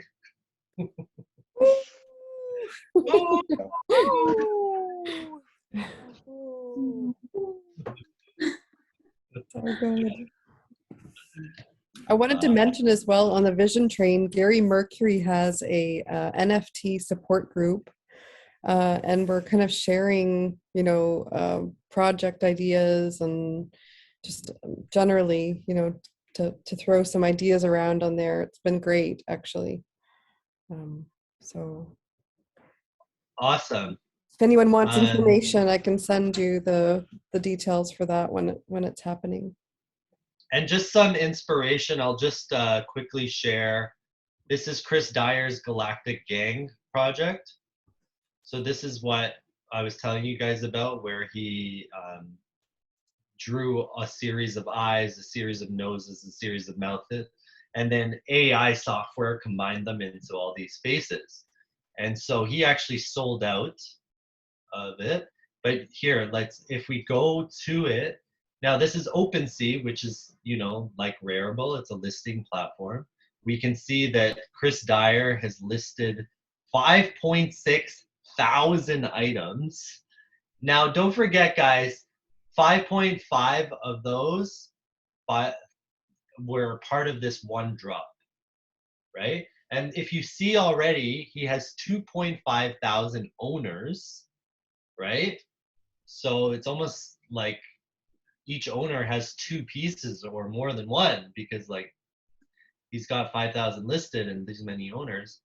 So now the floor price, that means his bottom piece traded for whatever, 0.4 of an ETH, and volume traded. So that's how many pieces I believe got sold. And check them out. Beautiful, eh? You know, and I think because he had, like, these are pretty good prices, guys, if you think about it. I mean, 2.8 or 0.28, if we do some math, yeah, like it's about $1,000 for a really well-known artist, one-of-a-kind art piece, like super well-known skate visionary artist, you know, doing his first drop. And I watched, if you watched Chris Dyer's Instagram video from a couple of days ago, he actually talks, or last week, he actually talks about, you know, being a little freaked out because he put so much time into this, and 2,000 of them hadn't sold out of like 55,555. And so he was actually starting to get a little worried. And then he's like, you know, my friends in the space, they got talking to everybody on Discord and just put a lot of love and hype and love into, like, you know, letting people know about it. And he's like, I literally woke up the next day in tears because all 2,000 of them had been sold while I was sleeping. I was like, damn, that's so cool. And they're fun and they're beautiful and they're really well done. Like, and he, if you ask me, he's borrowed this concept from, you know, few of the popular people, like you saw the Bored Yacht Club, where it's literally like this portrait that's done in all these different ways. And you know, you guys can think about that. I gave you some inspiration with my dog thing. I think, you know, I'm thinking, okay, I want to use the same concept 100 different times. So you can think like that for your NFT. I would highly encourage people, though, to please use the piece that you submitted. If you need to rephotograph it, that's fine. If you want to do an additional submission, that's also fine. But please, let's just respect the pieces that got accepted into the show and then augment them if we need to with some like additional video or, you know, gifs or pictures. And, you know, let's have a stellar showing this month. I think it'll be great. Yeah, okay. I am seeing some fading of the eyes, and it's 11:11. So, what better time to end our meeting? Oh man, Trishna and Mark Henson joined us while we were all sleeping. Hi guys.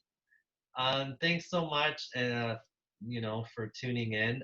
We will send this recording out, just as, you know, a recap for people. But thanks once again. Thank you, Dan, for your assistance. Thank you, all the artists.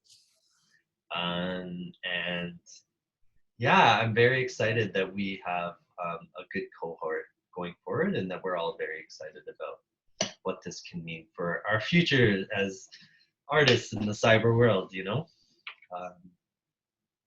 Okay, so with that, blessings, love, and have a beautiful night, visionaries. Honor and respect, deep bows.